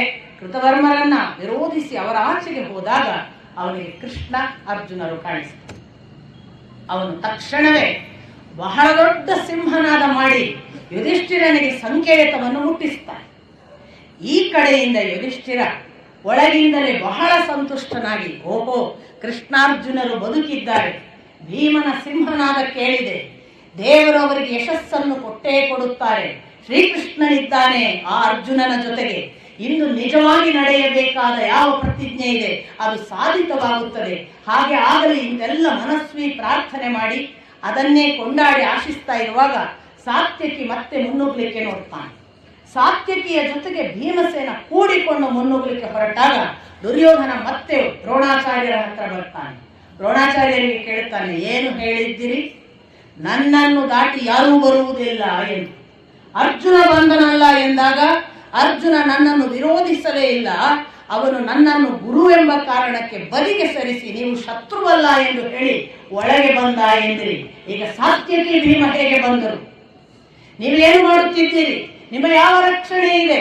ಯಾವ ಪ್ರತಿಜ್ಞೆಗೆ ನೀವೀಗ ಜಯದ್ರಥನ ಆ ಮಾತನ್ನು ಉಳಿಸದೆ ನಡೆಯುತ್ತಿರುವುದು? ನಿಮ್ಮ ರಕ್ಷಣೆ ಇದೆ ಎಂದು ನಾವು ಹೇಗೆ ನಂಬುವುದು? ಇದು ಯಾವ ಮಟ್ಟದ ನಮ್ಮ ಕುರಿತಾದ ಅವಜ್ಞೆ ಅಂತ ಕೇಳ್ತಾನೆ. ದ್ರೋಣಾಚಾರ್ಯರು ಹೇಳ್ತಾರೆ, ಇದಕ್ಕೆ ಎರಡು ಕಾರಣ. ಒಂದು, ನೀನು ಗಮನಿಸಿದ ಹಾಗೆ ಪಾಂಡವರು ಕೃಷ್ಣನಿರುವವರೆಗೆ ಅವಧ್ಯರು, ಮತ್ತು ನಾನು ಎಷ್ಟು ಪ್ರಯತ್ನ ಪಟ್ಟರೂ ಅದು ಪಾಂಡವರ ಆ ಇಚ್ಛೆಗನುಗುಣವಾಗಿ ಅವರು ಹೋಗುವುದಕ್ಕೆ ದೈವ ಬಲವಿದೆಯಲ್ಲ, ಅದು ಕಾರಣ. ನೀನು ಭಾವಿಸಬೇಡ ನಾನು ಪ್ರಯತ್ನಿಸಿಲ್ಲ ಎಂದು. ನನ್ನ ಪ್ರಯತ್ನ ಮೀರಿ ಸಾತ್ಯಕಿ ಭೀಮ ಒಳಕ್ಕೆ ಹೋಗಿದ್ದಾರೆ. ಈಗ ನಿನ್ನ ಕೈಯಲ್ಲೇ ಇದೆಯಲ್ಲ. ಮತ್ತೆ ಪುನಃ ಎಚ್ಚರಿಸ್ತಾರೆ, ಇನ್ನೂ ಪದ್ಮವ್ಯೂಹ ದಾಟಿಲ್ಲ, ನೀವು ಅಷ್ಟು ಜನ ಇದ್ದೀರಲ್ಲ, ದಾಟದಂತೆ ನೋಡಿಕೊಳ್ಳಿ. ಇನ್ನೊಂದು ಕಾರಣ ಏನು ಗೊತ್ತಾ? ಅವರು ಒಳಗೆ ಬರುವುದಕ್ಕೆ ನಿನ್ನ ಪಾಪದ ಫಲ, ನೀನು ಮಾಡಿದ ದುಷ್ಟ ಕಾರ್ಯ. ಭೀಷ್ಮಾಚಾರ್ಯರು ನಿನಗೆ ಎಷ್ಟು ಬಾರಿ ಎಚ್ಚರಿಸಿದ್ದರು. ವಿದುರ ಹೇಳಿದ್ದ, ಈ ದ್ಯೂತದ ದಾಳಗಳೇ ನಾಳೆ ಬಾಣವಾಗಿ ನಿಮ್ಮನ್ನು ಕೊಲ್ಲುತ್ತವೆ ಎಂದು. ನೀವೆಂದಾದರೂ ಕೇಳಿದ್ದೀರಾ? ಈಗ ಆ ಫಲದ ಅನುಭವವನ್ನು ಉಣ್ಣುವುದಕ್ಕೆ ಸಮಯ ಬಂದಿದೆ. ಅನುಭವಿಸಿ. ಸೂಚಿ ಮುಖದೊಳಗಿರುವ ಆ ಜಯದ್ರಥನನ್ನು ರಕ್ಷಿಸುವ ಹೊಣೆ ನಿಮ್ಮ ಮೇಲಿದೆ. ನೀವು ಅಲ್ಲಿ ನಿಂತು 6 ಜನ ಯೋಧರು ಏನು ಮಾಡುತ್ತಿದ್ದೀರಿ? ನನ್ನನ್ನು ಪ್ರಶ್ನಿಸುವ ಬದಲು ಅವರನ್ನು ತಡೆದು ಜಯದ್ರಥನ ಬಳಿ ಹೋಗದಂತೆ ನೋಡಿಕೋ ಅಂತ ಕಳಿಸ್ಬಿಡ್ತಾನೆ. ಮತ್ತೆ ದುರ್ಯೋಧನ ಅವಮಾನಿತನಾಗಿ ವಾಪಸ್ ಬರ್ತಾನೆ. ಅಲ್ಲಿ ಬಂದು ಭೀಮ, ದುರ್ಯೋಧನ, ಸಾತ್ಯಕಿ ಅವರ ಯುದ್ಧ ಆಗುತ್ತೆ. ಕರ್ಣ ಇಲ್ಲ, ಶಲ್ಯ, ಅಶ್ವತ್ಥಾಮ ಎಲ್ಲರೂ ಸೇರ್ತಾರೆ. ಸಾತ್ಯಕಿಯ ಮುಂದೆ ಅವರು ಯಾರೂ ನಿಲ್ಲಕ್ಕಾಗಲ್ಲ. ಭೀಮನು ಸೇರ್ಕೊಂಡದ್ರಿಂದ ಅವರೆಲ್ಲರನ್ನು ಬದಿಗೆ ಸರಿಸಿಕೊಂಡು ಇನ್ನೂ ಮುನ್ನುಗ್ತಿದ್ದಾರೆ. ಇನ್ನೇನು ಮುನ್ನುಗ್ತಿದ್ದಾರೆ ಅನ್ನುವಾಗ ಇತ್ತ ಕಡೆ ಎಲ್ಲರೂ ಸಾತ್ಯಕಿಯ ಕಡೆಗೆ ಗಮನ ಕೊಟ್ಟಿದ್ದರೂ ಭೀಮನ ಕಡೆಗೆ ಗಮನವಿದ್ದರೂ ಅಷ್ಟಕ್ಕೆ ಮುಗಿಯುವ ಹಾಗಿರಲಿಲ್ಲ. ಇಡೀ ಹೇಗಿತ್ತು ಅಂತಂದ್ರೆ ಗಮನವೆಲ್ಲ ಜಯದ್ರಥನ ಕಡೆಗೆ ಇರಬೇಕು ಅನ್ನೋದು ಕೃಷ್ಣಾರ್ಜುನರಿಗೆ ಇದ್ದೇ ಇತ್ತು. ಕೃಷ್ಣ ಮತ್ತು ಅರ್ಜುನರು ಈ ಕಡೆ ಆ ಗಮನಗಳನ್ನ ಸೆಳೆದಂತಹ ಸಾತ್ವಿಕಿ ಭೀಮರನ್ನ ನೋಡಿ, ಹಾಗಾದ್ರೆ ಇಷ್ಟು ಜನ ಆ ಕಡೆಗಿದ್ದಾರೆ, ನಾವು ಜಯದ್ರಥನ ಬಳಿಗೆ ಹೋಗುವ ಅನ್ನೋದ್ರೊಳಗೆ ಇವರು ಮತ್ತೆ ಇವರಲ್ಲಿ ಪಾಲುಗಾರಿಕೆಯಾಗಿ ಇವರು ಮತ್ತೆ ಕೃಷ್ಣಾರ್ಜುನರನ್ನು ಆಚೆ ಹೋಗದ ಹಾಗೆ ತಡೀತಾರೆ. ಪರಸ್ಪರ 6 ಜನ, ಶಲ್ಯ, ಕೃಪ, ಕರ್ಣ, ಅಶ್ವತ್ಥಾಮ, ದುರ್ಯೋಧನ, ವೃಷಸೇನ, ಇವರು ಇಷ್ಟು ಜನ ಎಷ್ಟು ಬಿಡೋದಿಲ್ಲ ಅಂದಾಗ ಕೃಷ್ಣ ನೋಡುತ್ತಾನೆ. ನೋಡಿ ಹೇಳ್ತಾನೆ, ಅರ್ಜುನ, ಸೂರ್ಯಾಸ್ತದ ಸಮಯ ಸಮೀಪಿಸುತ್ತಿದೆ. ಇದು ಯಾಕೋ ಇವರು ಅಷ್ಟು ಬೇಗ ಬಿಡುವಂತೆ ಕಾಣುವುದಿಲ್ಲ. ನಾವು ಒಂದಿಷ್ಟು ಸಮಯವನ್ನು ವ್ಯರ್ಥ ಮಾಡಿದರೆ ನಮ್ಮ ಕೈಯಿಂದ ಈ ಒಂದು ಅವಕಾಶ ತಪ್ಪುವ ಹಾಗೆ ಕಾಣಿಸುತ್ತಿದೆ ಅಂತ ಎಚ್ಚರಿಸ್ತಾನೆ. ಮತ್ತೆ ಮುನ್ನುಗ್ತಾರೆ. ಆಗ ಈ ಕಡೆಯಿಂದ ಸಾತ್ಯಕಿ ಮತ್ತೆ ಮುನ್ನುಗ್ಗಿ ಅರ್ಜುನನಿಗೆ ಸಹಾಯಕ್ಕೆ ಹೋಗ್ತೀನಿ ಅನ್ನುವ ಹಾಗೆ ಬಂದಾಗ ಕೃಷ್ಣ ಹೇಳ್ತಾನೆ, ನೋಡಲಿ, ನಮ್ಮ ಸಹಾಯಕ್ಕೆ ಸಾತ್ಯಕಿ ಒಳಗೆ ಬರುವಂತೆ ಕಾಣುತ್ತಿದೆ. ನಾವು ಈಗ ಸಾತ್ಯಕಿಯ ಜೊತೆಗೂಡಿ ಈ ಯೋಧರನ್ನು ಮಣಿಸಿ ನಮ್ಮ ಕೆಲಸ ಸರಳ ಮಾಡಿಕೊಳ್ಳುವ ಹಾಗೆ ಸಾತ್ಯಕಿ ಸಹಕರಿಸುತ್ತಿದ್ದಾನೆ. ಅರ್ಜುನನಿಗೆ ಇಷ್ಟ ಆಗುವುದಿಲ್ಲ. ಅವನು ಹಾಗೆ ಮಾಡಬಾರದಿತ್ತು. ನಾನು ಯುಧಿಷ್ಠಿರನ ಬಂಧನ ಆಗದಂತೆ ಸಾತ್ಯಕಿಗೆ ಜವಾಬ್ದಾರಿ ಒಪ್ಪಿಸಿ ಬಂದಿದ್ದೆ. ಅವನನ್ನು ಅಲ್ಲಿ ಒಂಟಿಯಾಗಿ ಬಿಟ್ಟು ಬಂದಿದ್ದಾನೆ. ನನಗೆ ಯುಧಿಷ್ಠಿರನ ಚಿಂತೆಯನ್ನು ಮನಸ್ಸಿಗೆ ಬರುವಂತೆ ಮಾಡಿಬಿಟ್ಟ. ಇದು ಒಳ್ಳೆಯ ಕೆಲಸವಲ್ಲ ಅಂತ ಅವನು ಹೇಳ್ತಾನೆ. ಅಷ್ಟರಲ್ಲಿ ಈ ಸಾತ್ಯಕಿ ನಮ್ಮ ಬಳಿಗೆ ಅಷ್ಟು ಸುಲಭವಾಗಿ ಬರುವುದಿಲ್ಲ. ಅಲ್ಲಿ ನೋಡು, ಭೂರಿಶ್ರವಸ ಹೇಗೆ ಮುನ್ನುಗ್ಗುತ್ತಿದ್ದಾನೆ. ಸೋಮದತ್ತನ ಮಗ ಭೂರಿಶ್ರವಸ ಈ ಕಡೆಯಿಂದ ಉಪಪಾಂಡವರು ಶಲನನ್ನು ಕೊಂದಿದ್ದಾರೆ, ಭೂರಿಶ್ರವಸನ ಸಹೋದರನನ್ನು. ಆ ಕಡೆಯಿಂದ ಭೂರಿಶ್ರವಸ ಈ ನಿರ್ದಿಷ್ಟವಾಗಿ ಇವನ ಯುದ್ಧ ಮಾಡಬೇಕು, ಇವನ ಜೊತೆಗೆ ಅನ್ನುವಾಗ ಅವನು ಬರ್ತಿದ್ದಾನೆ. ಭೂರಿಶ್ರವಸ ಮತ್ತು ಸಾತ್ಯಕಿ ಎದುರಾಗ್ತಾನೆ. ಭೂರಿಶ್ರವಸ ಎಷ್ಟು ಬಲಿಷ್ಠನೋ ಅಷ್ಟೇ ಬಲಿಷ್ಠ ಇವನು ಕೂಡ. ಹಾಗಾಗಿ ಇಬ್ಬರ ನಡುವೆ ಯುದ್ಧ ಮುಗಿಯುವುದಿಲ್ಲ ಅನ್ನೋ ಹಾಗೆ ಅದು ಅವನು ಸೋಲ್ತಾನೋ ಇವನು ಸೋಲ್ತಾನೋ ಲೆಕ್ಕ ಇಲ್ಲದ ಮಟ್ಟಕ್ಕೆ ಹೋಗುತ್ತೆ. ಇಬ್ಬರೂ ಕೂಡ ರಥವಿಹೀನರಾಗ್ತಾರೆ, ಇಬ್ಬರೂ ನೆಲಕ್ಕೆ ಬರ್ತಾರೆ, ಇಬ್ಬರು ಕತ್ತಿ ಗುರಾಣಿ ಇಟ್ಕೊಂಡು ಕತ್ತಿ ಯುದ್ಧ ಆಗುತ್ತೆ. ಖಡ್ಗ ಯುದ್ಧ ನಾನು ನಿಮಗೆ ಹೇಳಿದ್ದೆ, ಭ್ರಾಂತ, ಸಂಭ್ರಾಂತ, ಉದ್ಭ್ರಾಂತ, ಆಪ್ಲುತ, ಪ್ಲುತ, ಈ ತರದ 8 ವರಸೆಗಳಲ್ಲಿ ಇನ್ನಿಲ್ಲದ ಹಾಗೆ ಇಬ್ರು ಯುದ್ಧ ಮಾಡ್ತಿರ್ತಾರೆ. ಇಲ್ಲಿಂದ ನೋಡ್ತಾ ಅರ್ಜುನ ಹೇಳ್ತಾನೆ, ನೋಡಲಿ ಭೂರಿಶ್ರವಸ ಹೇಗೆ ಮುನ್ನುಗ್ಗುತ್ತಿದ್ದಾನೆ, ಸಾತ್ಯಕ್ಕೆ ಬರುವ ಸಾಧ್ಯತೆಯೇ ಇಲ್ಲ. ಅಷ್ಟರಲ್ಲಿ ಇವರು ನೋಡ್ತಿದ್ದ ಹಾಗೆ ಇಬ್ಬರ ಖಡ್ಗವು ಬಿದ್ದು ಕೈ ಖಾಲಿ. ಅವರಿಗೆ ಏನ್ ಮಾಡ್ತಾರೆ ಅನ್ನೋದ್ರೊಳಗೆ ಮಲ್ಲಯುದ್ಧ ಪ್ರಾರಂಭ ಆಗುತ್ತೆ. ಅವರಿಬ್ಬರ ಮಲ್ಲಯುದ್ಧ ಈ ಮಟ್ಟಕ್ಕೆ ಒಬ್ರಿಗೊಬ್ರು ಹೊಡೆದಾಡಿಕೊಂಡು ಅವರು ಒಬ್ಬರನ್ನೊಬ್ರು ಮೈ ನುಚ್ಚುಗುಚ್ಚು ಮಾಡುತ್ತಿರುವಾಗ ಅರ್ಜುನ ಈ ಕಡೆಯಿಂದ ನೋಡಿಕೊಂಡು ಅದು ಯಾಕೆ ಭೂರಿಶ್ರವ ಇನ್ನೂ ಕೂಡ ಸಾತ್ವಿಕಿಯನ್ನು ಹೊಡೆಯುತ್ತಿಲ್ಲ ಅಂತ ಒಂದು ಥರದಲ್ಲಿ ಅವನಿಗೆ ಸಪೋರ್ಟ್ ಮಾಡ್ತಾನೇನೋ ಅನ್ನೋ ಹಂಗೆ ಕೇಳಿಸ್ತದೆ. ಅಷ್ಟರಲ್ಲಿ ಈ ಕಡೆಯಿಂದ ಕೃಷ್ಣ ಹೇಳ್ತಾನೆ, ಸಾತ್ಯಕಿ ನಿನ್ನ ಶಿಷ್ಯ, ಪರಾಕ್ರಮಕ್ಕೆ ದೊಡ್ಡ ಹೆಸರು, ಸತ್ಯ ಪರಾಕ್ರಮಿ. ಪರಾಕ್ರಮ ಸತ್ಯ ಅನ್ನುವುದಕ್ಕೆ ಒಂದು ಮಾದರಿಯವನು. ಒಂದು ವೇಳೆ ನೀನು ಅವನನ್ನು ಸೋಲಗೊಟ್ಟರೆ ಪರಾಕ್ರಮ ಸುಳ್ಳು ಎಂದು ವಿದಿತವಾಗುತ್ತದೆ. ನಾಳೆ ದಿನ ಇತಿಹಾಸದಲ್ಲಿ ಪರಾಕ್ರಮ ಸುಳ್ಳಾಗಬಾರದು ಎಂದಾದರೆ ನೀನು ಸಾತ್ವಿಕಿಗೆ ಈಗ ಸಹಾಯ ಮಾಡಬೇಕು. ನೀನು ನೋಡುತ್ತಾ ಕುಳಿತುಕೊಳ್ಳಬೇಡ. ಭೂರಿಶ್ರವಸನ ಪರಾಕ್ರಮದ ಎದುರಿಗೆ ಸಾತ್ವಿಕಿ ಬಹಳ ಪರಾಕ್ರಮಿ ಹೌದಾದರೂ ಅವನು ಈಗಾಗಲೇ ದ್ರೋಣ, ಕೃತವರ್ಮ, ದುಶ್ಯಾಸನ, ಕರ್ಣ ಮೊದಲಾದವರನ್ನು ಎದುರಿಸಿ ಹಣ್ಣಾಗಿದ್ದಾನೆ, ಸೋತಿದ್ದಾನೆ. ಅವನ ಆಯಾಸದ ಹೊತ್ತಿನಲ್ಲಿ ಅವನು ಬೀಳುವ ಸಾಧ್ಯತೆ ಇದೆ. ನೀನು ಸುಮ್ಮನೆ ಕೂತ್ಕೊಳ್ಬೇಡ ಅಂತ ಕೃಷ್ಣ ಹೇಳ್ತಿದ್ರು ಕೂಡ ಇವನು ಮತ್ತೆ ನೋಡಲಿ ಭೂರಿಶ್ರವಸ ಹೇಗೆ ಯುದ್ಧ ಮಾಡುತ್ತಿದ್ದಾನೆ, ಇನ್ನೇನು ಸಾತ್ವಿಕಿಯನ್ನು ಯಾಕೆ ಹೊಡೆಯುವುದಿಲ್ಲ ಎಂದು ನಾನು ನೋಡುತ್ತಿದ್ದೇನೆ ಅಂತ ಮತ್ತೆ ಅರ್ಜುನ. ಅಷ್ಟರಲ್ಲಿ ಭೂರಿಶ್ರವಸನ ತಲೆಯ ಜುಟ್ಟನ್ನ ಹಿಡಿದು ಇನ್ನೇನು ಯುದ್ಧ ಮಾಡಬೇಕು ಅವ ಅದನ್ನು ಉಲ್ಟಾ ಮಾಡಿ ಭೂರಿಶ್ರವ ಸಾತ್ವಿಕಿಯ ತಲೆಯ ಜುಟ್ಟು ಹಿಡಿದು ತಾನು ಅವನನ್ನ ಎಳೆದು ನೆಲದಲ್ಲಿ ಕಾಲಿನಿಂದ ಎದೆಯನ್ನು ಒದ್ದುತ್ತಾನೆ. ಸಾತ್ವಿಕಿದ್ದು ಮಹಾಪರಾಕ್ರಮಿ, ಅವನನ್ನ ಭೂರಿಶ್ರವಸ ಒದಿತಾನೆ.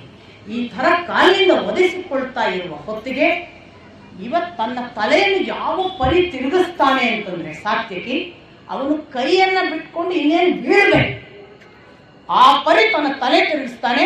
ಭೂರಿಶ್ರವಸ ತಾನು ತಲೆಯನ್ನ ಹಿಡ್ಕೊಂಡದ್ದನ್ನು ಬಿಡದೆ ಎಷ್ಟು ತಿರುಗಿಸಿದ್ರು ತಾನು ತನ್ನ ಕಂಟ್ರೋಲ್ ಅನ್ನ ಅದರ ಮೇಲೆ ಇಟ್ಟು ತನ್ನ ಅಧೀನದಲ್ಲೇ ಆ ಸಾತ್ವಿಕಿ ಇರುವ ಹಾಗೆ ನೋಡಿಕೊಂಡು ಕತ್ತಿ ತೆಗೆದುಕೊಂಡು ಇನ್ನೇನು ಸಾತ್ವಿಕಿಯ ಕುತ್ತಿಗೆ ಕತ್ತರಿಸಬೇಕು. ಅರ್ಜುನ ಹಟ್ ಅಂತ ಬಾಣ ಬಿಟ್ಟು ತೋಳು ಕತ್ತರಿಸಿ ಹಾಕಿಬಿಡ್ತಾನೆ. ಭೂರಿಶ್ರವಸನ ಖಡ್ಗ ಹಿಡ್ಕೊಂಡ ತೋಳು ಕತ್ತರಿಸಿ ಬೀಳ್ತದೆ. ಇದ್ದಕ್ಕಿದ್ದ ಹಾಗೆ ಆ ಕಡೆ ಈ ಕಡೆ ಎಲ್ಲ ಅನ್ಯಾಯ, ಇದು ನೀತಿಯಲ್ಲ, ಮಾಡಬಾರದಿತ್ತು ಅಂತ ಅರ್ಜುನನ ಬಗ್ಗೆ ಅರ್ಜುನ ಮಾತಾಡುವುದಿಲ್ಲ.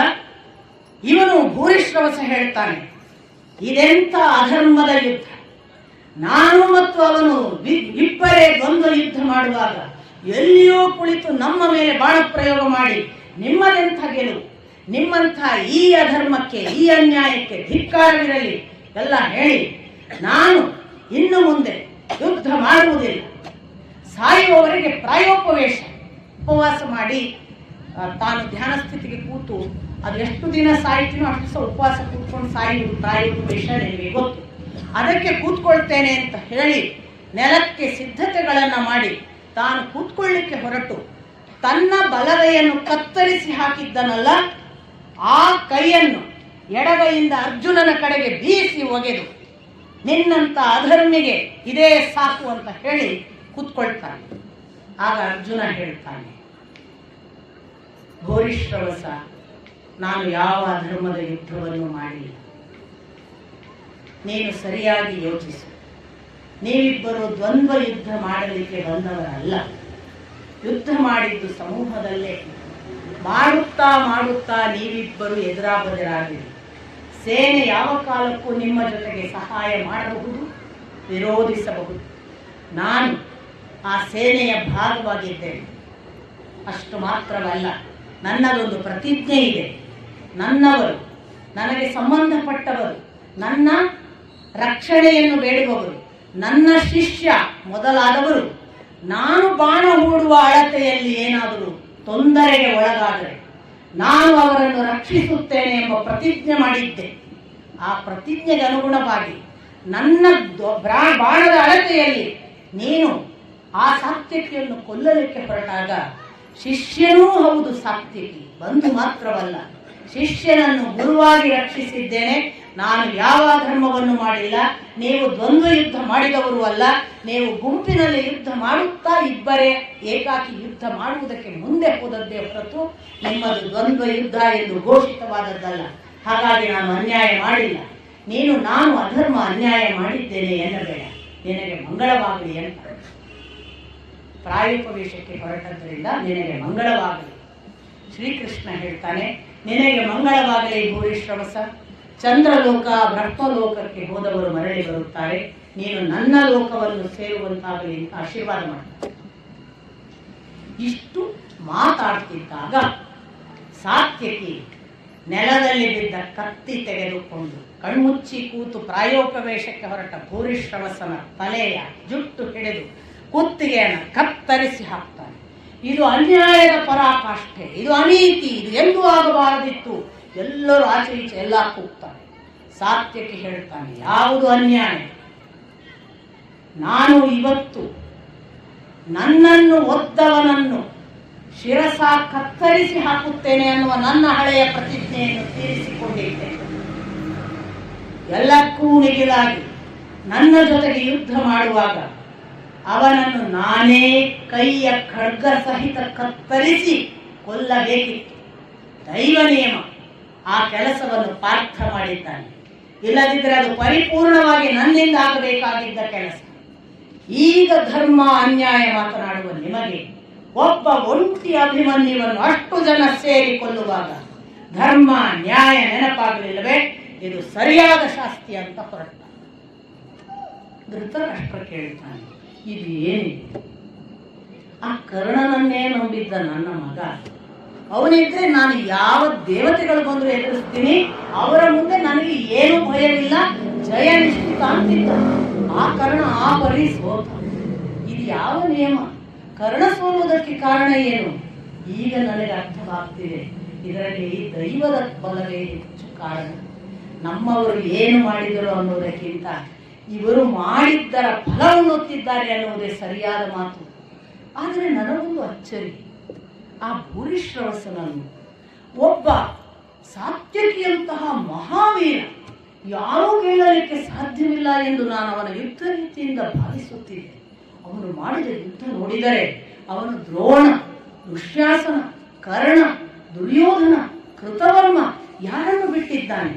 ಶಲ್ಯ ಎಲ್ಲರೂ ಸೋತು ಹಿಂದೆ ತಿರುಗಿದಂತಹ ಆ ಮಹಾವೀರನನ್ನು ಭೂರಿಶ್ರವಸ ಎದೆಯಿಂದ ತುಳಿಯುವ ಹಾಗೆ ಹೇಗಾಯಿತು? ಕಾಲಿನಿಂದ ಎದೆಯನ್ನು ತುಳಿಯುವ ಹಾಗೆ ಹೇಗಾಯಿತು? ಇದು ಮಹಾ ಆಶ್ಚರ್ಯ ಅನಿಸುತ್ತದೆ ಅಂತ ಸಂಜಯ ಕೂಡಲೇ ಹೇಳ್ತಾನೆ, ಹೌದು, ನೀನು ಹೇಳುವುದು ನಿಜ. ಇದು ನಿನ್ನ ಮಗನ ಪಾಪದ ಫಲ, ಬರೇ ಅವನದಲ್ಲ, ಅವನ ಜೊತೆಗೆ ನಿನ್ನ ಪಾಲು ಮಹತ್ತರವಾದದ್ದು. ಆ ಪಾಪದ ಫಲಕ್ಕೆ ದೈವ ಹೀಗೆ ಶಿಕ್ಷೆ ಕೊಡುತ್ತಿದೆ. ಅದಕ್ಕೆ ನಮ್ಮವರಿಗೆ ಯಾರನ್ನೂ ಎದುರಿಸುವ ಶಕ್ತಿ ಇಲ್ಲವಾಗಿದೆ. ಭೂರಿಶ್ರವಸ ಸಾತ್ಯಕಿಗೆ ಯಾಕೆ ಒದ್ದ ಎನ್ನುವ ನಿನ್ನ ಆಶ್ಚರ್ಯ ಸಹಜವಾಗಿಯೇ ಇದೆ. ನಿಜಕ್ಕೂ ಸಾತ್ಯಕಿ ಸಾಮಾನ್ಯನಲ್ಲ. ಭೂರಿಶ್ರವಸನಂಥವರು ಅವನನ್ನು ಒದೆಯುವುದಲ್ಲ. ಆದರೆ ಯಾಕೆ ಹಾಗಾಯಿತು? ಅದಕ್ಕೊಂದು ಕಥೆ ಇದೆ ಅಂತ ಹೇಳಿ, ಹಿಂದೆ ನಿನಗೆ ಗೊತ್ತಿರಬಹುದು, ಬಹಳ ಹಿಂದೆ ಚಂದ್ರನಿದ್ದ. ಚಂದ್ರ ಅತ್ರಿ ಮತ್ತು ಅನಸೂಯರ ಮಗ. ಆ ಚಂದ್ರನಿಗೆ ಬುಧ ಎನ್ನುವ ಮಗನಿದ್ದ. ಬುಧನ ಮಗ ಪುರೂರವ. ಆ ಪುರೂರವನಿಗೆ ಆಯು ಎನ್ನುವ ಮಗ ಇದ್ದ. ಅವನ ಮಗ ನಹುಷ. ನಹುಷನ ಮಗ ಯಯಾತಿ. ಯಯಾತಿ ಒಂದು ದಿನ ದೇವಯಾನಿಯನ್ನು ಮದುವೆಯಾಗಿ ಅವನಿಗೆ ಯದು ಅನ್ನುವ ಮಗ ಹುಟ್ಟಿದ. ಈ ಯದುವಿನ ವಂಶದಲ್ಲಿ ದೇವಮೀಢ ಅನ್ನುವ ಒಬ್ಬ ರಾಜ ಹುಟ್ಟಿದ. ದೇವಮೀಢನ ಮಗ ಶೂರ. ಶೂರನ ಮಗ ಶೌರಿ. ಶೌರಿಯೇ ವಸುದೇವ. ಈ ಯದು ವಂಶದಲ್ಲಿ ಇನ್ನೊಬ್ಬ ಶಿನಿ ಅನ್ನುವ ರಾಜಕುವರ ಹುಟ್ಟಿದ. ಈ ಶಿನಿಗೆ ವಸುದೇವ ಸಹೋದರ. ವಸುದೇವ ಮತ್ತು ಶಿನಿ ಸಹೋದರರಾಗಿರುವ ವೇಳೆಗೆ ದೇವಕನ ಮಗಳಿಗೆ ಮದುವೆ ನಿಶ್ಚಯವಾಯಿತು. ಸ್ವಯಂವರ ಏರ್ಪಡಿಸಿದ್ದರು. ಶಿನಿ ವಸುದೇವನಿಗೆ ದೇವಕನ ಮಗಳನ್ನು ತರಬೇಕು ಎಂದು ಆ ಸ್ವಯಂವರಕ್ಕೆ ಹೋದ. ರಥದಲ್ಲಿ ಶಿನಿ ಆ ಸ್ವಯಂವರಕ್ಕಿಟ್ಟ ಹೆಣ್ಣು ಮಗಳನ್ನು ಅಪಹರಿಸಿಕೊಂಡು ಬಂದ. ಸೋಮದತ್ತನಿಗೆ ಇನ್ನಿಲ್ಲದಂತಹ ಅವಮಾನವಾಯಿತು. ಅವನು ಕುಪಿತನಾಗಿ ಶಿನಿಯನ್ನು ಯುದ್ಧಕ್ಕೆ ಕರೆದ. ಪರಸ್ಪರ ಯುದ್ಧವಾಯಿತು. ಸೋಮದತ್ತ ಮತ್ತು ಶಿನಿ ಅವರಿಬ್ಬರ ಯೋಧತ್ವದ ಮುಂದೆ ಯಾರೂ ಸೋಲಲು ಸಾಧ್ಯವಿಲ್ಲ ಅನ್ನುವ ಹಾಗೆ ಅವರು ಅರ್ಧ ದಿನದ ಕಾಲ ಯುದ್ಧ ಮಾಡಿದರು. ಇನ್ನು ಶಿನಿ ಸೋಲುವುದಿಲ್ಲ ಎಂದು ಎಲ್ಲರೂ ಭಾವಿಸುವಾಗ ಸೋಮದತ್ತನು ಸೋಲುವುದಿಲ್ಲ ಅನ್ನುವ ಹಾಗೆ ಪರಸ್ಪರ ಪೈಪೋಟಿ ಇರುವಾಗ ಶಿನಿ ಇದ್ದಕ್ಕಿದ್ದ ಹಾಗೆ ಸೋಮದತ್ತನ ತಲೆಯ ಜುಟ್ಟು ಹಿಡಿದು ನೆಲಕ್ಕೆ ಕೆಡವಿ ಅವನನ್ನು ತನ್ನ ಪಾದದಿಂದ ಎದೆಯಲ್ಲಿ ಒದ್ದ. ಈ ಎದೆಯಿಂದ ಒದೆಸಿಕೊಂಡ ಸೋಮದತ್ತನಿಗೆ ಇನ್ನಿಲ್ಲದಂತಹ ಅವಮಾನವಾಯಿತು. ಅವನು ಅಲ್ಲಿಂದ ತೆರಳಿದವನೇ ತಪಸ್ಸಿಗೆ ಕುಳಿತ. ಮಹಾದೇವನನ್ನು ತನ್ನ ಕಠೋರ ತಪಸ್ಸಿನಿಂದ ಒಲಿಸಿಕೊಂಡನು. ಮಹಾದೇವ ಪ್ರತ್ಯಕ್ಷನಾದ. ಏನಾಗಬೇಕು ಕೇಳಿದ. ಸೋಮದತ್ತ ಹೇಳಿದ, ನನ್ನನ್ನು ಶಿನಿ ಅವಮಾನಿಸಿದ್ದಾನೆ. ಶಿನಿಯ ಪುತ್ರನನ್ನು ಎದೆಯಲ್ಲಿ ತುಳಿಯುವಂತಹ ಒಬ್ಬ ಪುತ್ರನನ್ನು ನನಗೆ ಕರುಣಿಸು. ಆಗ ಮಹಾದೇವ ಹೇಳಿದನಂತೆ, ಒಂದು ಪಾಠದ ಪ್ರಕಾರ ತಥಾಸ್ತು ಅಂದ. ಆ ಶಿನಿಯ ಮಗನೇ ಸಾತ್ಯಕಿ, ಅವನನ್ನೇ ಭೂರಿಶ್ರವಸ ಅನ್ನುವ ಪುತ್ರ ಯಾವ ಸೋಮದತ್ತನ ಮಗ ಒದ್ದ ಅಂತ ಒಂದು ಪಾಠ. ಇನ್ನೊಂದು ಪಾಠ, ವಾಸ್ತವಿಕ ಶಿನಿಯ ಮಗನಲ್ಲ ಸಾತ್ಯಕಿ, ಶಿನಿಯ ಮಗ ಸತ್ಯಕ, ಅವನ ಮಗ ಸಾತ್ಯಕಿ. ಅದರಿಂದ ಪುತ್ರನಲ್ಲ, ಮೊಮ್ಮಗ. ಕೇಳಿದ್ದು ಹೌದು, ಇವನು ಶಿನಿಯ ಮಗನನ್ನು ಕಾಲಿನಿಂದ ಒದೆಯುವಂತಹ ಮಗನನ್ನು ನನಗೆ ಕೊಡು ಅಂತ. ಮಹಾದೇವ ಆಗ ಹೇಳಿದನಂತೆ, ಇಲ್ಲ, ಶಿನಿಯ ಮಗ ಸತ್ಯಕಿ ಅವನು ಈಗಾಗಲೇ ತಪಸ್ಸು ಮಾಡಿ ನನ್ನಲ್ಲೊಂದು ವರ ಕೇಳಿದ್ದಾನೆ. ಏನು ಅಂದ್ರೆ, ನಾನು ಅವಧ್ಯನಾಗಬೇಕು ಎಂದು. ಹಾಗಾಗಿ ಸತ್ಯಕನನ್ನು ಒದೆಯುವ ಹಾಗೆ ಇಲ್ಲ, ಅವನ ಅವಧ್ಯ. ನಿನ್ನ ಈ ಒಂದು ವರವನ್ನು ನಾನು ಕರುಣಿಸುತ್ತೇನೆ, ಪುತ್ರನಿಗಲ್ಲ ಪೌತ್ರನಿಗೆ ಒದೆಯುವಂತಹ ಮಗನನ್ನು ಕೊಡ್ತೇನೆ. ಹಾಗಾಗಿ ಸೋಮದತ್ತನ ಮಗ ಭೂರಿಶ್ರವಸ ಶಿನಿಯ ಮೊಮ್ಮಗ ಸಾತ್ಯಕಿಯನ್ನು ಒದೆಯಲಿಕ್ಕೆ ಆ ವರ ಕಾರಣವಾಯಿತು. ಇಲ್ಲದಿದ್ದರೆ ಸಾತ್ಯಕಿಯನ್ನು ಒದೆಯುವುದು ಯಾರಿಗೂ ಸಾಧ್ಯವಿರಲಿಲ್ಲ. ಒಂದೊಂದು ಕೆಲಸಕ್ಕೂ ಕೂಡ ಒಂದು ಲಾಜಿಕಲ್ ಕನ್ಕ್ಲೂಷನ್ ಇಲ್ಲದೆ ವೇದವ್ಯಾಸರು ಎಲ್ಲೂ ಏನನ್ನು ಹೇಳೋದು. ಪ್ರತಿ ಒಂದಕ್ಕೂ ಒಂದು ಕರ್ಮಫಲ. ಆ ಕರ್ಮಕ್ಕನುಗುಣವಾಗಿಯೇ ಪ್ರತಿ ಒಂದು ಘಟನೆ ಯಾರು ಏನು ಅನುಭವಿಸಿದ್ರು ಅದಕ್ಕೆ ಹಿಂದೆ ಒಂದು ಲಾಜಿಕಲ್ ಆದ ಕ್ರಿಯೆ ಇದೆ. ನಾವೇನ್ ಮಾಡ್ತೀವಿ, ಎಲ್ಲ ಕರ್ಮಫಲ ಎಲ್ಲ ಸುಳ್ಳರಿ, ನ್ಯೂಟನ್ ಲಾ ಚೆನ್ನಾಗಿ ಬಯಪಾಠ ಮಾಡ್ತೀವಿ ಅಲ್ವಾ. ಎವ್ರಿ ಆಕ್ಷನ್ ಹ್ಯಾಸ್ ರಿಯಾಕ್ಷನ್, ಅಥವಾ ಒಂದು ಕ್ರಿಯೆಗೆ ಇನ್ನೊಂದು ಪ್ರತಿಕ್ರಿಯೆ ಇದೆ. ನ್ಯೂಟನ್ ಲಾ ಹೇಳುವಾಗ ಹೌದೊಂದು ಚೆಂಡನ್ನು ನೆಲಕ್ಕೆ ಎಷ್ಟು ಭಾರದಿಂದ ಅಥವಾ ರಭಸದಿಂದ ಒಗಿತೀವ ಅಷ್ಟು ರಭಸದಿಂದ ಅದು ಮೇಲಕ್ಕೆ ಪುಟಿತದೆ. ನ್ಯೂಟನ್ ಲಾ ಒಪ್ಪಿಗೆ. ಕರ್ಮಫಲ ಅದು ಯಾರು ಹೇಳಿದ್ರು ಕರ್ಮಫಲ ಉಂಟು ಅಂತ. ನೋಡಿ, ನ್ಯೂಟನ್ ಲಾ ಭೌತಿಕ ಸತ್ಯ, ಕರ್ಮಫಲ ಜೀವ ಸತ್ಯ. ಜೀವ ಇದ್ದವನಿಗೆ ಕರ್ಮಫಲದ ಭಾವ ಗೊತ್ತಿದ್ದವನಿಗೆ ಫಲ ಏನು ಗೊತ್ತಿದೆ. ಭೌತಿಕವಾಗಿ ಈ ಕೈ ಎತ್ತಿದವನಿಗೆ ನೀವು ಬಹಳ ಭೌತಿಕವಾದ ಕರ್ಮಫಲವನ್ನೇ ಗಮನಿಸಿ, ಹೊಡೆದ್ರೆ ನಿಮಗೆ ವಾಪಸ್ ಹೊಡಿತಾರೆ, ಮುತ್ತು ಕೊಟ್ರೆ ಮುತ್ತು ಸಿಗುತ್ತೆ. ಸಿಂಪಲ್. ಒಳ್ಳೆ ಮಾತಾಡಿದವನಿಗೆ ಒಳ್ಳೆ ಮಾತು ಸಿಗುತ್ತೆ, ಕೆಟ್ಟ ಮಾತಾಡಿದವನಿಗೆ ಕೆಟ್ಟ ಮಾತು. ಈ ಕರ್ಮಫಲವನ್ನು ಇಡೀ ಥ್ರೂಔಟ್ ಒಂದು ದೃಷ್ಟಿಯಿಂದ ನಮಗೆ ಕರ್ಮಫಲದ ಇಷ್ಟು ದೊಡ್ಡ ಎಚ್ಚರವನ್ನು ಕೊಟ್ಟವರೇ ವೇದವ್ಯಾಸ. ನೀನು ಮಾಡುವ ಪ್ರತಿ ಕರ್ಮಕ್ಕೆ ಫಲ ಇದೆ. ನೀನು ಒಳ್ಳೇದು ಮಾಡು, ಒಳ್ಳೇದಾಗ್ತೀಯ, ಕೆಟ್ಟದ್ದು ಮಾಡು, ಕೆಟ್ಟದನ್ನೇ ಅನುಭವಿಸ್ತೀಯ. ನಾವು ಎಲ್ಲರೂ ಕೂಡ ನನಗೆ ಏನೋ ಕೆಡುಕಾಗಿದೆ ಅಂದ್ರೆ ಇನ್ನೊಬ್ಬರನ್ನು ದೂಷಿಸಬಾರದು. ನಾನೇನು ಕೆಡುಕು ಮಾಡಿದ್ದೇನೆ ಯೋಚಿಸಬೇಕು. ನಾವು ಕೊಟ್ಟ ಹಣ ಎಲ್ಲವಾಯಿತು ಅಂತ ಇಟ್ಕೊಳ್ಳೋಣ. ಯಾರೋ ಬಂದು ಕೇಳಿದ್ರು, ನಾನು ಜೀವನದಲ್ಲಿ ಹಾಗೆ ಭಾವಿಸ್ತೀನಿ. ಯಾರೋ ಬಂದು ದುಡ್ಡು ಕೇಳಿದ್ರು, ಕೊಟ್ಟು ಅಂತ ಇಟ್ಕೊಳ್ಳೋಣ. ಅವ್ರು ತಂದು ಕೊಡ್ಲಿಲ್ಲ, ಹೋದ ಜನ್ಮದಲ್ಲಿ ಋಣ ಇತ್ತು ಕಾಣ್ತದೆ, ಮುಟ್ಟಿತ್ತು ಅನ್ಕೋಬೇಕು. ಮನಃಶಾಂತಿ ಜೀವದ ಜೊತೆಗೆ ಇರುವುದಾದ್ರೆ, ಜೀವದ ವಿರುದ್ಧ ಹೋಗ್ತಿರಾದ್ರೆ ಒಟ್ಟಿಗೆ ಹೋಗ್ಬೇಕು, ಜಗಳ ಮಾಡ್ಬೇಕು, ನಿದ್ದೆ ಗೆಡಬೇಕು, ಅವ್ನು ಹೊಡಿತಾನೋ ಬಡಿತಾನೋ ಕೊಡ್ತಾನೋ ಭಯದಿಂದ ಬದುಕಬೇಕು. ಅದು ಋಣ ಸಂದಾಯ ಆಯ್ತು, ಹೋದ ಜನ್ಮದಲ್ಲಿ ತಗೊಂಡಿದ್ದೆ ಕಾಣ್ತದೆ ಅಂದ್ರೆ ನೀವು ನಿಶ್ಚಿಂತ. ಇದು ಜೀವ ಕರ್ಮ ಫಲ. ಒಂದು ವೇಳೆ ನಿಮಗೆ ಒಬ್ಬ ಕೊಟ್ಟ, ನಿತ್ಯ ಅವನಿಗೆ ನಮಸ್ಕಾರ ಮಾಡುವುದೇನಲ್ಲ, ಆ ಕಷ್ಟಕ್ಕೆ ಕೊಟ್ಟದಕ್ಕೆ ನಮಸ್ಕರಿಸಿ ಆದಷ್ಟು ತೀರಿಸಲಿಕ್ಕೇನೆ ಪ್ರಯತ್ನ ಪಡುವುದು. ಒಂದು ವೇಳೆ ತೀರಿಸಲಿಕ್ಕಾಗದಿದ್ರೆ ಕ್ಷಮೆ ಕೇಳುವುದು, ತೀರಿಸಲಿಕ್ಕಾಗದೇ ಇರುವುದಕ್ಕಾಗಿ ಪಶ್ಚಾತ್ತಾಪ ಪಡುವುದು, ಹೊರತಾಗಿ ಅವನ ಮುಖ ತಪ್ಪಿಸಿ ಓಡಿ ಹೋಗುವುದಲ್ಲ. ಅವನು ಎದುರಿನವನು ಹೇಗೆ ಅನ್ನೋದ್ರಿಂದ ನಿಮಗೆ ಪರಿಣಾಮ. ಆದರೆ ನೀವು ಮಾತ್ರ ಅಷ್ಟೇ ಪಶ್ಚಾತ್ತಾಪ ಭಾವದಿಂದ, ಕೊಟ್ಟದ್ರ ಕೃಪೆಯನ್ನು ನೆನೆದು ಕೃತಾರ್ಥ ಭಾವದಿಂದ ನಮಸ್ಕರಿಸಿ ಕ್ಷಮೆ ಕೇಳಿ ನಾನು ಹೀಗೆ ಈ ಸ್ಥಿತಿಯಲ್ಲಿದ್ದೇನೆ ಹೇಳ್ಕೋಬೇಕು. ಇಂಥದ್ದೆಲ್ಲ ಕರ್ಮಫಲದಲ್ಲಿದೆ. ಯಾರೋ ನಮ್ಮನ್ನು ನೋಡ್ಕೋತಾರೆ ಅಂದ್ರೆ ಹಿಂದೆ ಯಾರೋ ನಾವು ಅವರನ್ನು ನೋಡ್ಕೊಂಡಿದ್ದೇವೆ ಅಂತ ಅರ್ಥ. ಯಾವುದೋ ಜನ್ಮದಲ್ಲಿ ಅಣ್ಣ ತಮ್ಮಂದಿರೋ ಈಗ ಭಾರಿ ಕದನ ಮಾಡ್ತಾರೆ ಅಂದ್ರೆ ಹಿಂದೆ ಅವರು ಏನೋ ಮಾಡ್ಕೊಂಡಿದ್ದಾರೆ ಅಂತ ಅರ್ಥ. ಎಂದೋ ತಂದೆಗೆ ಮಗನಿಗೆ ಏನೋ ಕಾರಣವಾಗಿ ಬಹಳ ಯುದ್ಧವಾಗಿದೆ, ಅದಕ್ಕೆ ಈ ಜನ್ಮದಲ್ಲಿ ಶತ್ರುವಿನ ಹಾಗೆ ಇದ್ದಾನೆ ಅಂತ ಅರ್ಥ. ಬೇರೆ ಯಾರಲ್ಲ, ಸಾಕ್ಷಾತ್ ದೇವೇಗೌಡರು ಒಂದು ಸಾರಿ ಹೇಳಿದ್ರು, ಪ್ರತಿ ತಂದೆಯ ಮಕ್ಕಳು ಶತ್ರುಗಳು ಹೋದ ಜನ್ಮದ್ದು ಈಗ ಹುಡ್ತಾರೆ ಅಂತ. ಅವ್ರಿಗೆ ಗೊತ್ತಾಗಿತ್ತು, ನಮಗ್ ಗೊತ್ತಾಗಲ್ಲ. ಇದು ಕರ್ಮಫಲದ ವೇದವ್ಯಾಸರ ಆತ್ಯಂತಿಕ ಮಟ್ಟದ ಒಂದು ಸೂಕ್ಷ್ಮಜ್ಞತೆ ಬಂದ್ರೆ ನಮಗೆ ಪ್ರತಿ ರಿಲೇಶನ್ಶಿಪ್, ಇವನ್ ಯಾಕೆ ಹೀಗೆ, ಇವನ್ ಯಾಕೆ ನನ್ನ ಜೊತೆಗೆ ಹೀಗೆ, ಇನ್ನೊಬ್ರ ಜೊತೆಗೆ ಹೀಗೆ ಯಾಕೆ, ನಾನು ಯಾಕೆ ಇವನ್ ಜೊತೆಗೆ ಹೀಗೆ, ಬಹಳ ಸುಂದರವಾಗಿ ಅರ್ಥ ಮಾಡಿಕೊಂಡು ಇಷ್ಟೆಲ್ಲ ಆಗುವಾಗ ಈ ಕರ್ಮಫಲದ ಅರ್ಥ ಮಾಡಿಸಿಕೊಂಡವನು ಅದರ ಅಹಂಕಾರಕ್ಕೆ ಒಳಗಾಗಬಾರ್ದು. ಇದು ಎಷ್ಟು ದೇವ ನಿಯಮ, ಎಷ್ಟು ದೇವರ ಅನುಗುಣವಾಗಿ ಇದು ನಡೀತಿದೆ ಅನ್ನುವ ವಿನಯ ಸಜ್ಜನಿಕೆಯನ್ನು ಬೆಳೆಸ್ತಾ ಹೋಗ್ತದೆ. ಇಷ್ಟು ಗೊತ್ತಾಗ್ತಾ ಹೋದ ಹಾಗೆ ಅಹಂಕಾರಕ್ಕೆ ಕಾರಣವಾಗುವುದ, ಇದು ದೇವ ಕಾರಣವಾಗಿ ಇದೆಲ್ಲ ನಡೀತಿದೆ, ನಾನು ಇದಕ್ಕೆ ಬಹಳ ಭಕ್ತಿಯಿಂದ ಇದನ್ನ ವಿನಯದಿಂದ ಸಜ್ಜನಿಕೆಯಿಂದ ನೋಡಬೇಕು ಅನ್ನುವ ಒಂದು ಸೌಜನ್ಯವನ್ನು ಬೆಳೆಸಿಕೊಳ್ಳುವುದಕ್ಕೆ ಕರ್ಮಫಲ ಕಾರಣ ಆಗಬೇಕೆ ಹೊರತು ದುರಹಂಕಾರಕ್ಕಲ್ಲ. ಇಂಥ ಎಲ್ಲ ಘಟನೆಗಳನ್ನ ಆಗ್ತಿದ್ದ ಹಾಗೆ ಕೃಷ್ಣ ಎಚ್ಚರಿಸ್ತಾನೆ. ಸಮಯ ಮೀರಿದೆ, ಅಲ್ಲಿ ನೋಡು ಇಷ್ಟು ಜನ ಯೋಧರನ್ನು ಇನ್ನೂ ಹೊಡೆದಾಡುತ್ತಾ ಕುಳಿತರೆ ನಾವೇನು ಜಯದ್ರಥನನ್ನು ಮುಗಿಸುವಂತೆ ನನಗೆ ಕಾಣುವುದಿಲ್ಲ. ಆಗ ಅರ್ಜುನ ಕಸಿವಿಸಿಗೆ ಒಳಗಾಗ್ತಾನೆ.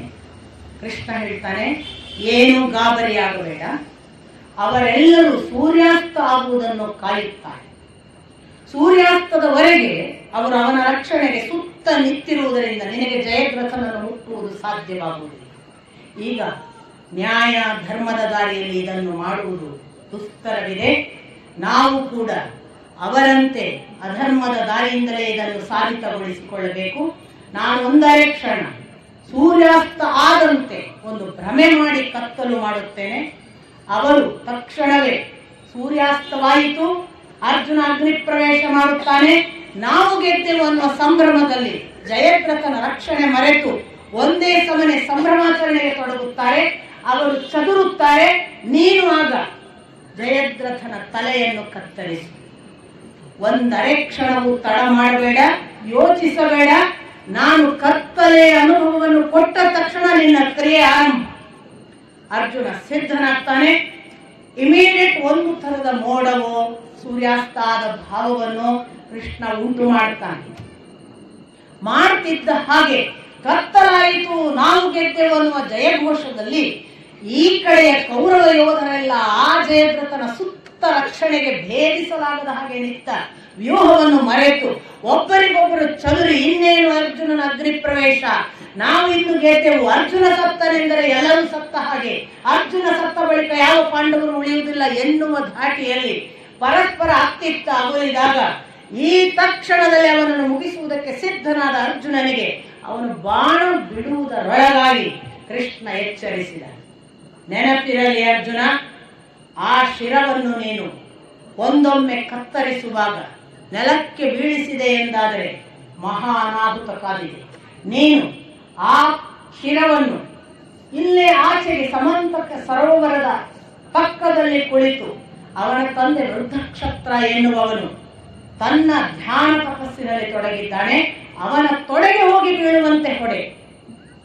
ತೊಡೆಗೆ ಹೋಗಿ ಬೀಳುವಂತೆ ಯಾಕೆ ಹೊಡಿಬೇಕು ಕೇಳುವಷ್ಟೆಲ್ಲ ಸಮಯ ಇಲ್ಲ. ಇವತ್ತು ತೆಗೆದು ಹೊಡೆದ ಅದು ಹೋಗಿ ಆ ಸಮಂತ ಪಂಚಕ ಸರೋವರದ ಆಚೆಗೆ ದಡದಲ್ಲಿ ಕೂತು ತಪಸ್ವಿಯಾಗಿ ಧ್ಯಾನದಲ್ಲಿ ತೊಡಗಿದಂತಹ ವೃದ್ಧಕ್ಷತ್ರ ಅನ್ನುವ ಜಯದ್ರಥನ ತಂದೆಯ ತೊಡೆಯ ಮೇಲೆ ಬಿತ್ತು. ಧ್ಯಾನದಲ್ಲಿನ ಅವನಿಗೆ ಗಮನ ಇಲ್ಲ, ಯಾವುದೋ ಏನೋ ಬಿತ್ತು ಅಂತ ಧ್ಯಾನದಲ್ಲಿದ್ದಾನೆ. ಮುಂದುವರಿಸಿ ಕೃಷ್ಣ ಹೇಳ್ತಾನೆ, ಸರಿಯಾಗಿ ಮಾಡಿದೆ ಅರ್ಜುನ. ಒಂದೊಮ್ಮೆ ನೀನು ಆ ತಲೆಯನ್ನು ಕೆಳಗೆ ಉರುಳಿಸಿದ್ದರೆ ನಿನ್ನ ತಲೆ ನೂರು ಹೋಳಾಗುತ್ತಿತ್ತು.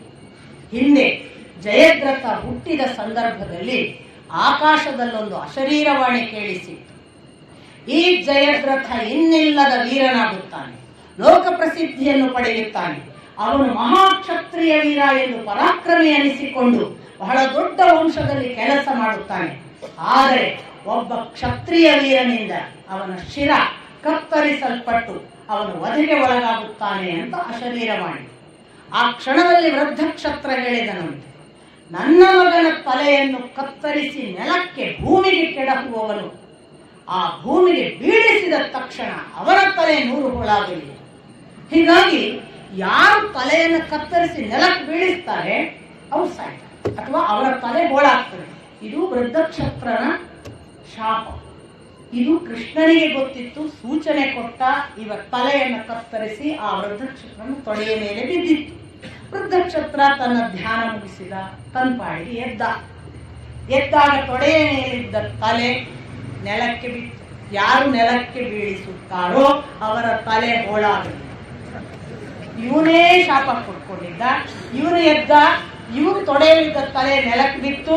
ಇವನ ತಲೆ 100 ಹೋಳಾಗಿ ವೃದ್ಧಕ್ಷತ್ರನೋ ನಾಶವಾದ. ನಮ್ಮ ಕರ್ಮ ನಮ್ಮ ಸುತ್ತಾನೆ. ತುಳುವಲ್ಲಿ ಒಂದು ಮಾತು ಇದೆ, ಅಕಲ್ನ ತಲೆಗೆ ಅಕಲ್ನ ಕೈ ಅಂತ. ಅವರವರ ತಲೆಗೆ ಅವರವರ ಕೈ, ಬೇರೆ ರಕ್ಷಣೆ ಇಲ್ಲ. ನಾವು ಮಾಡಿಕೊಂಡದ್ದೇ ನಾವು ಉಣ್ಣೋದು, ತಲೆಗೆ ಹಾಕಿದ್ದು ಪಾದಕ್ಕೆ ಬರೋದು. ಎಲ್ಲ ಗಾದೆಗಳು ಗೊತ್ತುಂಟು ನಮಗೆ, ಮಾಡೋದು ಬಿಡೋದಿಲ್ಲ ಕೆಟ್ಟ ಕೆಲಸ, ಚಟ ಆಗ್ಬಿಟ್ಟಿದೆ. ಹಿಂಗಾಗಿ ನಾವು ಎಣಿಸೋದು ಸಿಗರೇಟ್ ಸೇದಿದ್ರೆ ನಾವು ಸೇದ್ತೀವಿ ಅಂತ. ಪಾಪ ಪಕ್ಕದವ್ರು ಸೇದಿದ್ರ ಫಲವೂ ಉಂಟು ನಿಮಗೆ. ಪಕ್ಕದವ್ರಿಗೆ ಸೇದಿಸಿದ್ದೀರಲ್ಲ ಆ ಫಲವನ್ನು ಉಣ್ಲಿಕ್ಕುಂಟು. ಕುಡಿದ್ರೆ ನಾವು ಕುಡ್ದದ್ರಿ ನಿಮಗೇನು ಅಂತ ಭಾವಿಸ್ತೀರಿ, ಕುಡ್ದದ್ರಿಂದ ಮನೆ ಹಾಳು ಮಾಡಿದ್ದೀರಲ್ಲ ಅದರ ಫಲವೂ ಉಂಟು. ಇಂಥ ಅನೇಕ ಆಯಾಮಗಳಲ್ಲಿ ಬದುಕನ್ನು ಸರಿ ಮಾಡಿಸಿಕೊಳ್ಳುವುದರ ಕಡೆಗೆ ಏನು ಕರ್ಮಫಲ ನಮಗೆ ಸೂಚನೆ ಕೊಡುತ್ತದೆ. ವೃದ್ಧಕ್ಷತ್ರ ಅದಕ್ಕೊಂದು ಉದಾಹರಣೆ. ಕರ್ಮ ಫಲವನ್ನ ಅವನೇ ಅನುಭವಿಸಿದ, ನಾಶವಾದ. ಇಷ್ಟಾದ ತಕ್ಷಣ ಕೃಷ್ಣ ಆಲಿಂಗಿಸ್ತಾನೆ ಅರ್ಜುನನನ್ನು. ಭಲೇ ಅರ್ಜುನ, ಇದು ನಿನ್ನಿಂದ ಮಾತ್ರ ಸಾಧ್ಯ. ನಿನ್ನಂತ ವೀರರನ್ನು ನಾನು ಈ ಲೋಕದಲ್ಲಿ ನೋಡಿಲ್ಲ. ನೀನಲ್ಲದಿದ್ದರೆ ಇಂದು ನಡೆದ ಈ ಮಹತ್ ಕಾರ್ಯ ಇನ್ನೊಬ್ಬರಿಂದ ಸಾಧ್ಯವಾಗುತ್ತಿರಲಿಲ್ಲ. ಅಷ್ಟರಲ್ಲಿ ಮತ್ತೆ ಕತ್ತಲಾಗಿಲ್ವಲ್ಲ, ಯುದ್ಧದ ಮತ್ತೆ ಸ್ಥಿತಿ ಹಾಗೇ ಇದೆ. ಇವ್ರಿಗೆ ಗೊತ್ತಾಯ್ತು, ಮುಗಿಸ್ಲಿಲ್ಲ. ಅರ್ಜುನ ಹೇಳಿದ, ಕೃಷ್ಣ ಎಲ್ಲವನ್ನು ನೀನೇ ನಡೆಸಿ ನನ್ನನ್ನು ಕೊಂಡಾಡಿಸಿ. ಇಷ್ಟೂ ವಿಜಯಕ್ಕೆ ನೀನು ಕಾರಣ. ನೀನಲ್ಲದಿದ್ದರೆ ಇದು ನನ್ನಿಂದ ಸಾಧ್ಯವಾಗುತ್ತಿರಲಿಲ್ಲ. ಆದರೂ ನಿಜ, ನೀನು ಹೀಗೆ ಮಾಡುವುದನ್ನ, ನಿನ್ನಿಂದ ನಡೆಸುವುದನ್ನ ನೋಡುವ ಧನ್ಯತೆ ಇದೆಯಲ್ಲ, ಅದಕ್ಕೆ ನಮಸ್ಕರಿಸ್ತೇನೆ ಅಂತ ಹೇಳಿಕೊಂಡು ಯುದ್ಧ ಸನ್ನದ್ಧರಾಗ್ತಾರೆ. ಎದುರಿಗೆ ನೋಡಿದರೆ ಸಾತ್ವಿಕಿಯನ್ನ ಯಾವ ದೃಷ್ಟಿಯಿಂದ ಕರ್ಣ ಓಡಿಸ್ತಾ ಹೋಗ್ತಾನೆ ಅಂತಂದ್ರೆ, ಈಗ ಸಾತ್ವಿಕಿಯಲ್ಲಿ ಕೊಳ್ತಾನೆ ಅನ್ನಿಸ್ತದೆ. ಭೂರಿಶ್ರವಸನನ್ನು ಕೊಂದ ಸಿಟ್ಟಿಗೆ ಕರ್ಣ ಅಟ್ಟಿಸ್ಕೊಂಡು ಹೋಗ್ತಿದ್ದಾನೆ ಅಂತ ಕೃಷ್ಣ ನೋಡಿ ಅರ್ಜುನನಿಗೆ ಹೇಳ್ತಾನೆ, ಅರ್ಜುನ, ಸಾತ್ಯಕಿಯನ್ನು ಮತ್ತೆ ಹಿಮ್ಮೆಟ್ಟಿಸುವ ಹಾಗೆ ಕರ್ಣ ನಡೆದಿದ್ದಾನೆ. ಹೇಗೆ? ಈಗ ಅವನ ಸಹಾಯಕ್ಕೆ ಹೋಗಬೇಕಲ್ಲ. ಅರ್ಜುನ ಹೇಳ್ತಾನೆ, ಹೌದು ನಾನು ಹೋಗಬೇಕು. ಕೂಡಲೇ ಕೃಷ್ಣ ಹೇಳ್ತಾನೆ, ಇಲ್ಲ, ಅವನಿಗೆ ಸಹಾಯವಿದೆ, ನೀನು ಹೋಗುವ ಅವಶ್ಯಕತೆ ಇಲ್ಲ. ಧೃತರಾಷ್ಟ್ರ ಕೇಳ್ತಾನೆ, ಎಲ್ಲ ಕಳ್ಕೊಂಡಿದ್ದ, ರಥ ಇರಲಿಲ್ಲ, ಕೆಳಗೆ ಬಿದ್ದಿದ್ದ, ಖಡ್ಗ ಯುದ್ಧ ಮಾಡಿದ್ದ, ಕೈ ಖಾಲಿ ಇತ್ತು, ರಥ ಇಲ್ಲ, ಅವನು ಮತ್ತೆ ನಿನ್ನ ರಥ. ಸಂಜಯ ಹೇಳ್ತಾನೆ, ನಿನಗೆ ನೆನಪಿರಬಹುದು, ಕೃಷ್ಣ ಹೇಳಿದ, ಸಂದರ್ಭ ಬಂದರೆ ದಾರುಕ ನಾನು ನಿನ್ನನ್ನು ಕರೆಯುತ್ತೇನೆ. ರಥ ಸಿದ್ಧವಾಗಿ ಇಟ್ಟೆ, ಅಲ್ಲಿ ಎಲ್ಲ ಆಯುಧಗಳಿರಲಿ. ನಾನು ಒಂದು ಪಾಂಚಜನ್ಯವನ್ನು ಊದಿದ ತಕ್ಷಣ ನೀನು ನನ್ನ ಸಂಕೇತವನ್ನು ತಿಳಿದು ತಕ್ಷಣ ಆ ರಥವನ್ನು ಹಿಡಿದುಕೊಂಡು ಬರಬೇಕು. ಏನು ಒಂದಕ್ಕೊಂದು ಕನೆಕ್ಟಿವಿಟಿ ವೇದವ್ಯಾಸರ. ಹಾಗಾದ್ರೆ ಪಾಂಚಜನ್ಯ ಬೇಕಾದಷ್ಟು ಸರಿ ಊದಿದ್ನ, ದಾರುಕೆ ಪ್ರಶ್ನೆ ಬರುತ್ತಲ್ವಾ? ನಮಗೆ ಗೊತ್ತು, ಯುಧಿಷ್ಠಿರನಿಗೆ ಕೇಳಿಸುವಷ್ಟು 2-3 ಬಾರಿ ಊದಿದ್ದಾನೆ. ವಿಜಯ ಆದಾಗೆಲ್ಲ ಪಾಂಚಜನ್ಯ ಕೇಳಿದೆ. ಆವಾಗ ಬಾರದು ದಾರುಕ. ಋಷಭ ಧ್ವನಿಯಲ್ಲಿ ಊದಿದ, ಮೊದಲೇ ಸಂಕೇತ ಕೊಟ್ಟಿದ್ದ ಕಾಣ್ತದೆ. ನಿಮಗೆ ಗೊತ್ತು, ಷಡ್ಜ, ಗಾಂಧಾರ, ಋಷಭ ಎಲ್ಲ ಸಂಗೀತದ ಬೇರೆ ಬೇರೆ ಧ್ವನಿ. ಶಂಖದಲ್ಲಿ ಬೇರೆ ಬೇರೆ ಧ್ವನಿಗಳಿಂದ ಊದ್ತಿದ್ದ ಕಾಣ್ತದೆ ಕೃಷ್ಣ. ಋಷಭ ಧ್ವನಿಯಲ್ಲಿ ಊದುತ್ತೀನಿ ಆಗ ಬಾ ಅಂದಿದ್ದ ಕಾಣ್ತದೆ. ಅಲ್ಲಂದ್ರೆ ಬರಲಿಕ್ಕಿಲ್ಲ. ದಾರುಕನಿಗೆ ಸಂಕೇತ ಗೊತ್ತಾಯಿತು, ಋಷಭ ಧ್ವನಿಯಲ್ಲಿ ಕೃಷ್ಣ ಪಂಚಜನ್ಯ ಊದ್ತಿದ್ದಾನೆ, ನಾನು ಹೋಗ್ಬೇಕು ಅಂತ ಇಮಿಡಿಯೇಟ್ ರಥ ತಗೊಂಡೋದಂತೆ. ಸಾರಥಿ ಬಂದು ನಿಂತ ತಕ್ಷಣ ಸಾತ್ವಿಕಿ ಗಾಡಿ ಏರಿದ. ಸಾತ್ವಿಕಿ ಮುಂದೆ ಹೋದಾಗ ಕರ್ಣ ಎದುರಾಬದ್ರಾದ. ಕರ್ಣನನ್ನು ಮತ್ತೆ ಇನ್ನಿಲ್ಲದಂತೆ ಸೋಲಿಸಿ ಈ ಬಾರಿ ಕರ್ಣ ರಥವಿಹೀನನಾಗಿ ಪುನಃ ಸಿಕ್ಕುವಾಗ, ಇಲ್ಲ ಇವನು ನನ್ನ ಪದಾರ್ಥವಲ್ಲ ಅಂತ ಬಿಟ್ಟನಂತೆ ಸಾತ್ವಿಕಿ. ಹಾಗೆ ಪುನಃ ಕರ್ಣ ಹೋದ. ಈ ಕಡೆಯಿಂದ ಅರ್ಜುನ ಅಶ್ವತ್ಥಾಮ ಮತ್ತು ಕೃಪರನ್ನು ಎದುರಿಸ್ತಾನೆ. ಅಶ್ವತ್ಥಾಮನನ್ನು ರಥವಿಹೀನ ಮಾಡಿ ಕೃಪರಿಗೆ ಬಾಣ ಹೊಡೆದು ಮೂರ್ಛಿತರನ್ನಾಗಿ ಮಾಡ್ತಾನೆ. ಆಗ ಮಾತು ಹೇಳ್ತಾನೆ ಅರ್ಜುನ, ಏನು ಕ್ಷತ್ರಿಯ ಜನ್ಮ, ಧಿಕ್ಕಾರವಿರಲಿ. ಕೃಷ್ಣ, ನನಗೇ ಯುದ್ಧ ಪಾಠ ಹೇಳಿದ ಕೃಪಾಚಾರ್ಯ ಒಬ್ಬ ಗುರುಗಳು ಅವರಿಗೆ ಬಾಣ ಹೊಡೆಯುವ ಅವಸ್ಥೆಯನ್ನು ಈ ಯುದ್ಧ ನಿರ್ಮಾಣ ಮಾಡಿಸಲ್ಲ. ಧಿಕ್ಕಾರವಿರಲಿ ಕ್ಷತ್ರಿಯ ಧರ್ಮಕ್ಕೆ. ನಾನು ಹಿಂದೆ ಕೃಪಾಚಾರ್ಯರ ಬಳಿ ಯುದ್ಧ ಕಲಿಯುವ ವೇಳೆಗೆ ಕೃಪಾಚಾರ್ಯರು ಬೇರೆ ಬೇರೆ ಬಾಣ ಕ್ರಮಗಳನ್ನು ಕಲಿಸಿ ನನಗೊಂದು ಮಾತು ಹೇಳಿದ್ರು, ಎಂದೂ ಗುರುಗಳ ಮೇಲೆ ಬಾಣ ಪ್ರಯೋಗ ಮಾಡಬೇಕು. ಕೃಷ್ಣ ಆ ಮಾತನ್ನು ತಪ್ಪುವಂತೆ ಮಾಡಿತಲ್ಲ. ಶಿಖಂಡಿಯನ್ನು ಮುಂದೆ ನಿಲ್ಲಿಸಿ ಭೀಷ್ಮರಿಗೂ ಹೊಡೆದನಲ್ಲ. ಯಾವ ರೀತಿ ಈ ಯುದ್ಧ ಮನುಷ್ಯನನ್ನು ದಿಕ್ಕೆಡಿಸಿ ಮಾಡಬಾರದ ಕರ್ಮಗಳನ್ನು ಮಾಡಿಸುತ್ತದೆ. ನನಗೆ ಇಂಥ ಕರ್ಮಕ್ಕೆ ಕಾರಣವಾದ ಈ ಯುದ್ಧ, ಈ ಕ್ಷತ್ರಿಯ ಧರ್ಮ ಎರಡಕ್ಕೂ ಧಿಕ್ಕಾರವಿರಲಿ ಅಂತಾನೆ ಕೃಷ್ಣ ಮಾತಾಡುವುದಿಲ್ಲ. ಈ ಕಡೆಯಿಂದ ಆ ಕರ್ಣ ಸೋತು ಹೋಗ್ತಾ ಇರುವಾಗ ಅರ್ಜುನನಿಗೆ ಎದುರ ಬದಲಾಗ್ತಾನೆ. ಭೀಮಸೇನ ಓಡಿ ಬರ್ತಾನೆ. ಅರ್ಜುನ, ಇವನಾಡಿದ ಮಾತುಗಳನ್ನೊಮ್ಮೆ ಕೇಳು. ಅವನು ನನಗೆ ನಪುಂಸಕ ಎಂದಿದ್ದಾನೆ. ಪರಾಕ್ರಮವಿಲ್ಲದ ಧೀರನಂತೆ, ಹೊಟ್ಟೆಬಾಕನಂತೆ, ಅಡುಗೆ ಮಾಡುವವರ ಜೊತೆ ಯುದ್ಧ ಮಾಡಬೇಕಂತೆ. ನಿನ್ನ ಸಲುವಾಗಿ ಅವನನ್ನು ಬಿಟ್ಟಿದ್ದೆ. ಈಗ ನೀನು ಅವನನ್ನು ಎದುರಿಸುವ ವೇಳೆಗೆ ನನ್ನ ಮಾತುಗಳ ಸಹಿತ ಎದುರಿಸುತ್ತೀಯೋ ಹೇಗೆ ಯೋಚಿಸು. ತಕ್ಷಣ ಅರ್ಜುನ ಬಹಳ ಸಿಟ್ಟಿನಿಂದ, ಏ ಆತ್ಮಶ್ಲಾಘಿ, ಸೋಲಿನ ಪರಂಪರೆಯನ್ನೇ ಪಡೆದು ಒಂದು ಬಾರಿ ಗೆದ್ದರೆ ಎಷ್ಟು ಅಧಿಕ ಪ್ರಸಂಗದ ಮಾತನ್ನಾಡುತ್ತಿ. ಭಾಷೆಗೆ ಅಳತೆ ಇಲ್ಲ, ಮಾತಿಗೆ ಅಳತೆ ಇಲ್ಲ. ನಿನ್ನ ಮಾತುಗಳು ಎಷ್ಟು ಕರ್ಣಕರ್ಕಶ, ಅಷ್ಟನ್ನು ಯೋಚಿಸದೆ ಮಾತನಾಡುವ ಮಾತಿನಲ್ಲಿ ಸಂಯಮ ಇಲ್ಲದ ದುಷ್ಟನೇನು. ಹಾಗಾಗಿ ನನ್ನ ಭೀಮಸೇನನನ್ನು ಇಷ್ಟು ಕನಿಷ್ಠ ಮಾತಿನಿಂದ ಬೈದಿದ್ದಿ. ಕನಿಷ್ಠ ಮಾತುಗಳನ್ನಾಡುವವನು ತಾನೇ ಕನಿಷ್ಠನಾಗುತ್ತಾನೆ. ಆತ್ಮಶ್ಲಾಘನೆ ಎಂದೂ ಒಳಿತಲ್ಲ. ನೀನು 10 ಬಾರಿ ಸೋತು 1 ಬಾರಿ ಗೆದ್ದ ತಕ್ಷಣ ಇಷ್ಟು ಮಾತನಾಡುತ್ತೀಯಲ್ಲ, ಇದು ಯಾವ ನಪುಂಸಕತ್ವ. ನಮ್ಮ ಭೀಮಸೇನನನ್ನು ಮತ್ತಿತರರನ್ನು ಸಭೆಯಲ್ಲಿ ಅವಮರ್ಯಾದೆ ಮಾಡಿದ ಮಾತುಗಳನ್ನು ಎಲ್ಲಕ್ಕೂ ಪ್ರತಿಫಲ ನೀನು ಅನುಭವಿಸುತ್ತಿ. ಅಷ್ಟು ಮಾತ್ರವಲ್ಲ, ನೀನು ಮಾಡಿದ ದುಷ್ಟ ಕೆಲಸಗಳ ಅನೇಕ ಪಾಪಕ್ರಿಯೆ ದ್ಯೂತವಿರಬಹುದು, ದ್ರೌಪದಿ ಅವಮಾನ ಇರಬಹುದು. ಆ ಹೊತ್ತಿಗೆ ನೀನು ಇವರೆಲ್ಲ ಎಣ್ಣೆ ಹಿಂಡಿದ ಎಳ್ಳಿನ ಜೊಟ್ಟು ಅಂದಿದ್ದಿ ನಮಗೆ. ಈ ಪಂಚ ಪಾಂಡವರು ಇನ್ನು ನಿರರ್ಥಕ, ವ್ಯರ್ಥ, ಬೇರೆ ಗಂಡಸರನ್ನು ಆಯ್ದುಕೋ ಅಂದಿದ್ದಿ. ಎಲ್ಲದರ ಪ್ರತಿಫಲವನ್ನು ನನ್ನ ಕೈಯಲ್ಲಿ ಅನುಭವಿಸುತ್ತೆ. ಇದು ಆಯುಧದ ಮೇಲೆ ಆಣೆ ಇಟ್ಟು ಹೇಳುತ್ತೇನೆ, ಇದು ನನ್ನ ಶಪಥ. ನಿನ್ನನ್ನು ಅಷ್ಟು ಮಾತ್ರವಲ್ಲ, ಒಬ್ಬ ವೀರ ಏಕಾಂಗಿ ಅಭಿಮನ್ಯುವನ್ನು ಅಷ್ಟು ಜನ ಸೇರಿ ಕೊಂದದ್ದಕ್ಕೆ ನಿನ್ನ ಮಗ ವೃಷಸೇನನನ್ನು ನಿನ್ನ ಕಣ್ಣ ಮುಂದೆ ಕೊಲ್ಲುತ್ತೇನೆ. ಇದು ಕೂಡ ನನ್ನ ಪ್ರತಿಜ್ಞೆ. ಕೆಟ್ಟ ಕೆಲಸ ಮಾಡಬಾರ್ದು, ಮಕ್ಕಳಿಗೆ ಮಾಡಿದ್ದು ಅಪ್ಪ ತಿನ್ನಬೇಕು. ಅದಕ್ಕೆ ನಾವು ಯಾವತ್ತೂ ನೆನಪಿಟ್ಕೋಬೇಕು. ನಮ್ಮಲ್ಲಿ ಅನೇಕರಿಗೆ ಗೊತ್ತಿಲ್ಲ, ಒಳ್ಳೊಳ್ಳೆ ವೈಭವದಲ್ಲಿರುವ ಮಕ್ಕಳು ತಂದೆ ತಾಯಿಗೆ ಕೃತಜ್ಞರಾಗಿರ್ಬೇಕು. ಅವ್ರು ಮಾಡಿದ ಪುಣ್ಯ ಫಲಕ್ಕೆ ನಾವು ಇಷ್ಟು ಚೆನ್ನಾಗಿದ್ದೇವೆ. ನಾವು ಒಳ್ಳೆ ಕೆಲಸ ಮಾಡಿದಾಗ ನೆನಪಿಟ್ಕೋಬೇಕು, ನಮ್ಮ ಮೊಮ್ಮಕ್ಕಳಿಗೆ, ನಮ್ಮ ಮಕ್ಕಳಿಗೆ ಇದು ಚೆನ್ನಾಗಿ ದೇವರ ಅನುಗ್ರಹ ಮಾಡುವುದಕ್ಕೆ ಕಾರಣ ಆಗ್ತದೆ ಅಂತ. ನಮ್ಮ ಕರ್ಮ ನಮ್ಮ ಬೆನ್ನಿಗೆ, ನಮ್ಮ ಮಕ್ಕಳಿಗೆ, ನಮ್ಮ ಮೊಮ್ಮಕ್ಕಳಿಗೆ. ವೃಷಸೇನ ಎಂತ ಧೀರ ಆಗುವುದು ನಿಮಗೆ ಗೊತ್ತಾಗುತ್ತೆ ಯುದ್ಧ ಮಾಡಿದ ಕ್ರಮಗಳಲ್ಲೆಲ್ಲ. ಆದರೆ ಬಂತು ನೋಡಿ ಅರ್ಜುನನ ಕಣ್ಣು ವೃಷಸೇನನ ಮೇಲೆ, ಇನ್ನೆಲ್ಲಿ ಆಗುವುದು? ಕಾರಣ ಯಾರು? ಕರ್ಣನಂತಹ ದುಷ್ಟ ಕರ್ಮ ಮಾಡಿದ ಅಪ್ಪನ ಪ್ರತಿಫಲ. ಹಾಗಾಗಿ ಅಪ್ಪ ಒಳ್ಳೇದು ಮಾಡಿದ್ರೆ ಮಕ್ಕಳಿಗೆ ಇವತ್ತು ಒಳ್ಳೆಯ ಪುಣ್ಯ. ಎಷ್ಟೋ ತಂದೆಯಂದರು ಬೆವರು ಸುರಿಸಿ ದುಡಿದು ಕಷ್ಟಪಟ್ಟು ತಾವು ಸುಖ ಉಂಡಿರುವುದಿಲ್ಲ. ನನ್ನ ಮಗ, ನಮ್ಮಲ್ಲಿ ಎಷ್ಟು ಜನ ನಮ್ಮ ಮಗ ಬೇಡ ಕಷ್ಟಪಡೋದು, ಸೇಫ್ಟಿ ಮಾಡಿಕೊಂಡು ನಾವು ಬಹಳ ಹಣ್ಣಾಗಿವಿ. ನಮ್ಮ ಮಗ ಓದಲಿ, ನಮ್ಮ ಮಗ ದೊಡ್ಡವನಾಗಲಿ. ಎಂಥ ತ್ಯಾಗ, ಎಂಥ ಒಂದು ಅಪ್ರತಿಮವಾದ ತಮ್ಮನ್ನು ದಂಡಿಸಿ ತಮ್ಮ ರಕ್ತ ಮಾಂಸ ಕೊಟ್ಟು ಮಕ್ಕಳನ್ನು ಬೆಳೆಸುವ ಒಂದು ಕ್ರಿಯೆ ನಾವು ಅವ್ರಿಗೆ ಕೊಡೋದೇನು? ಒಂಚೂರು ವಿದ್ಯಾಭ್ಯಾಸ ಬಂತು, ದೊಡ್ಡವರಾದ್ವಿ, ಅವ್ರ್ಯಾರು ಅವರನ್ನು ಎಲ್ಲರಿಗೆ ಮುಂದೆ ಇಂಟ್ರೊಡ್ಯೂಸ್ ಮಾಡೋದು ಹೇಗೆ ನೋಡಿ ಯೋಚನೆ ಮಾಡ್ತೀವಿ. ಇವ ನಮ್ಮ ಅಪ್ಪ ಅಂತ ಹೇಳೋದು ಹೇಗೆ, ಇವ ನಮ್ಮ ಅಮ್ಮ ಅಂತ ಹೆಂಗೆ ಹೇಳೋದು ಅಂತ ಭಾವನೆಯ ದೃಷ್ಟಿಯಿಂದ ಯಾರು ದೊಡ್ಡದು? ನಿಮಗೆ ದೊಡ್ಡ ಪೊಸಿಷನ್ ಇರಬಹುದು, ನೀವು IAS ಆಫೀಸರ್ ಆಗಿರಬಹುದು. ನಾನು ಸ್ವತಃ ನನ್ನ ಕ್ಲಾಸ್ಮೇಟ್ ಒಬ್ಬ ಹುಡುಗ, ಹೆಸರು ಬೇಡ, ಮಲ ಹೊತ್ತು ಮಗನನ್ನು ಎಮ್ಮೆ ಓಡಿಸಿದ್ದು. ಆ ಕಾಲಕ್ಕೆ ಮಲ ಹೊತ್ತು ಮಗನನ್ನು ಎಮ್ಮೆ ಓಡಿಸಿದ್ದು. ಆ ಮಗ ಇವತ್ತು ಬಹಳ ದೊಡ್ಡ ವಿದ್ವಾಂಸನ ಹಾಗೆ ಯೂನಿವರ್ಸಿಟಿಯ ಲೆಕ್ಚರರ್, ಪ್ರೊಫೆಸರ್. ತಾಯಿಯ ತ್ಯಾಗ,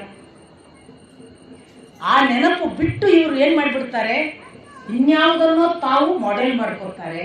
ಆ ತಾಯಿ ತಂದೆಯರನ್ನ ಕಾರ್ನರ್ ಮಾಡ್ತಾರೆ, ಅವ್ರನ್ನೆಲ್ಲೋ ಅನಾಥಾಶ್ರಮದಲ್ಲಿ ಇಡ್ತಾರೆ, ತಾವು ವೈಭವದ ಮನೆ ಕಟ್ಕೋತಾರೆ.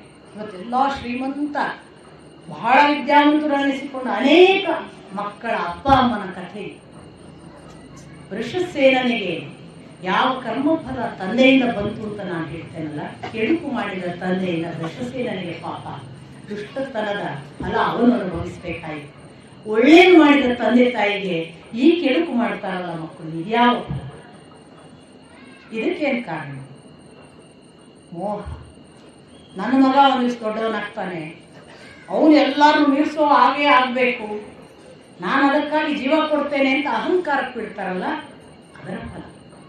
ಇದನ್ನು ನಾನೆಲ್ಲ ಮಾಡೋದು, ನಾನು ಪ್ರಯತ್ನ ಪಡ್ತಿದ್ದೇನೆ, ದೇವರ ಅನುಗ್ರಹ ಇದ್ರೆ ಆಗ್ತದೆ, ಅವನು ದೊಡ್ಡವನಾದ್ರೆ ಆಗ್ತಾನೆ, ಅವನೇನು ನನ್ನ ವಸ್ತು ಅಲ್ಲ, ಅವಳು ನನ್ನ ಮಗಳೇ ಅಂತಲೇ ನಾನೇನು ಅಂಟಿಕೊಳ್ಳೋದಿಲ್ಲ, ಅವಳು ದೊಡ್ಡವಳಾದ್ರೆ ಅವಳ ಪುಣ್ಯ, ನಾನು ನನ್ನ ಕರ್ತವ್ಯ ಮಾಡಿದ್ದೇನೆ ಅನ್ನೋ ಭಾವ ಇರಲಿ ಅಂತ ತಂದೆ ತಾಯಿಯನ್ನು ಮಕ್ಕಳು ನೋಡ್ಕೊಂಡು ಎಲ್ಲವೂ ಬಹಳ ಬಹಳ ಸೂಕ್ಷ್ಮ ಅಂಶಗಳು.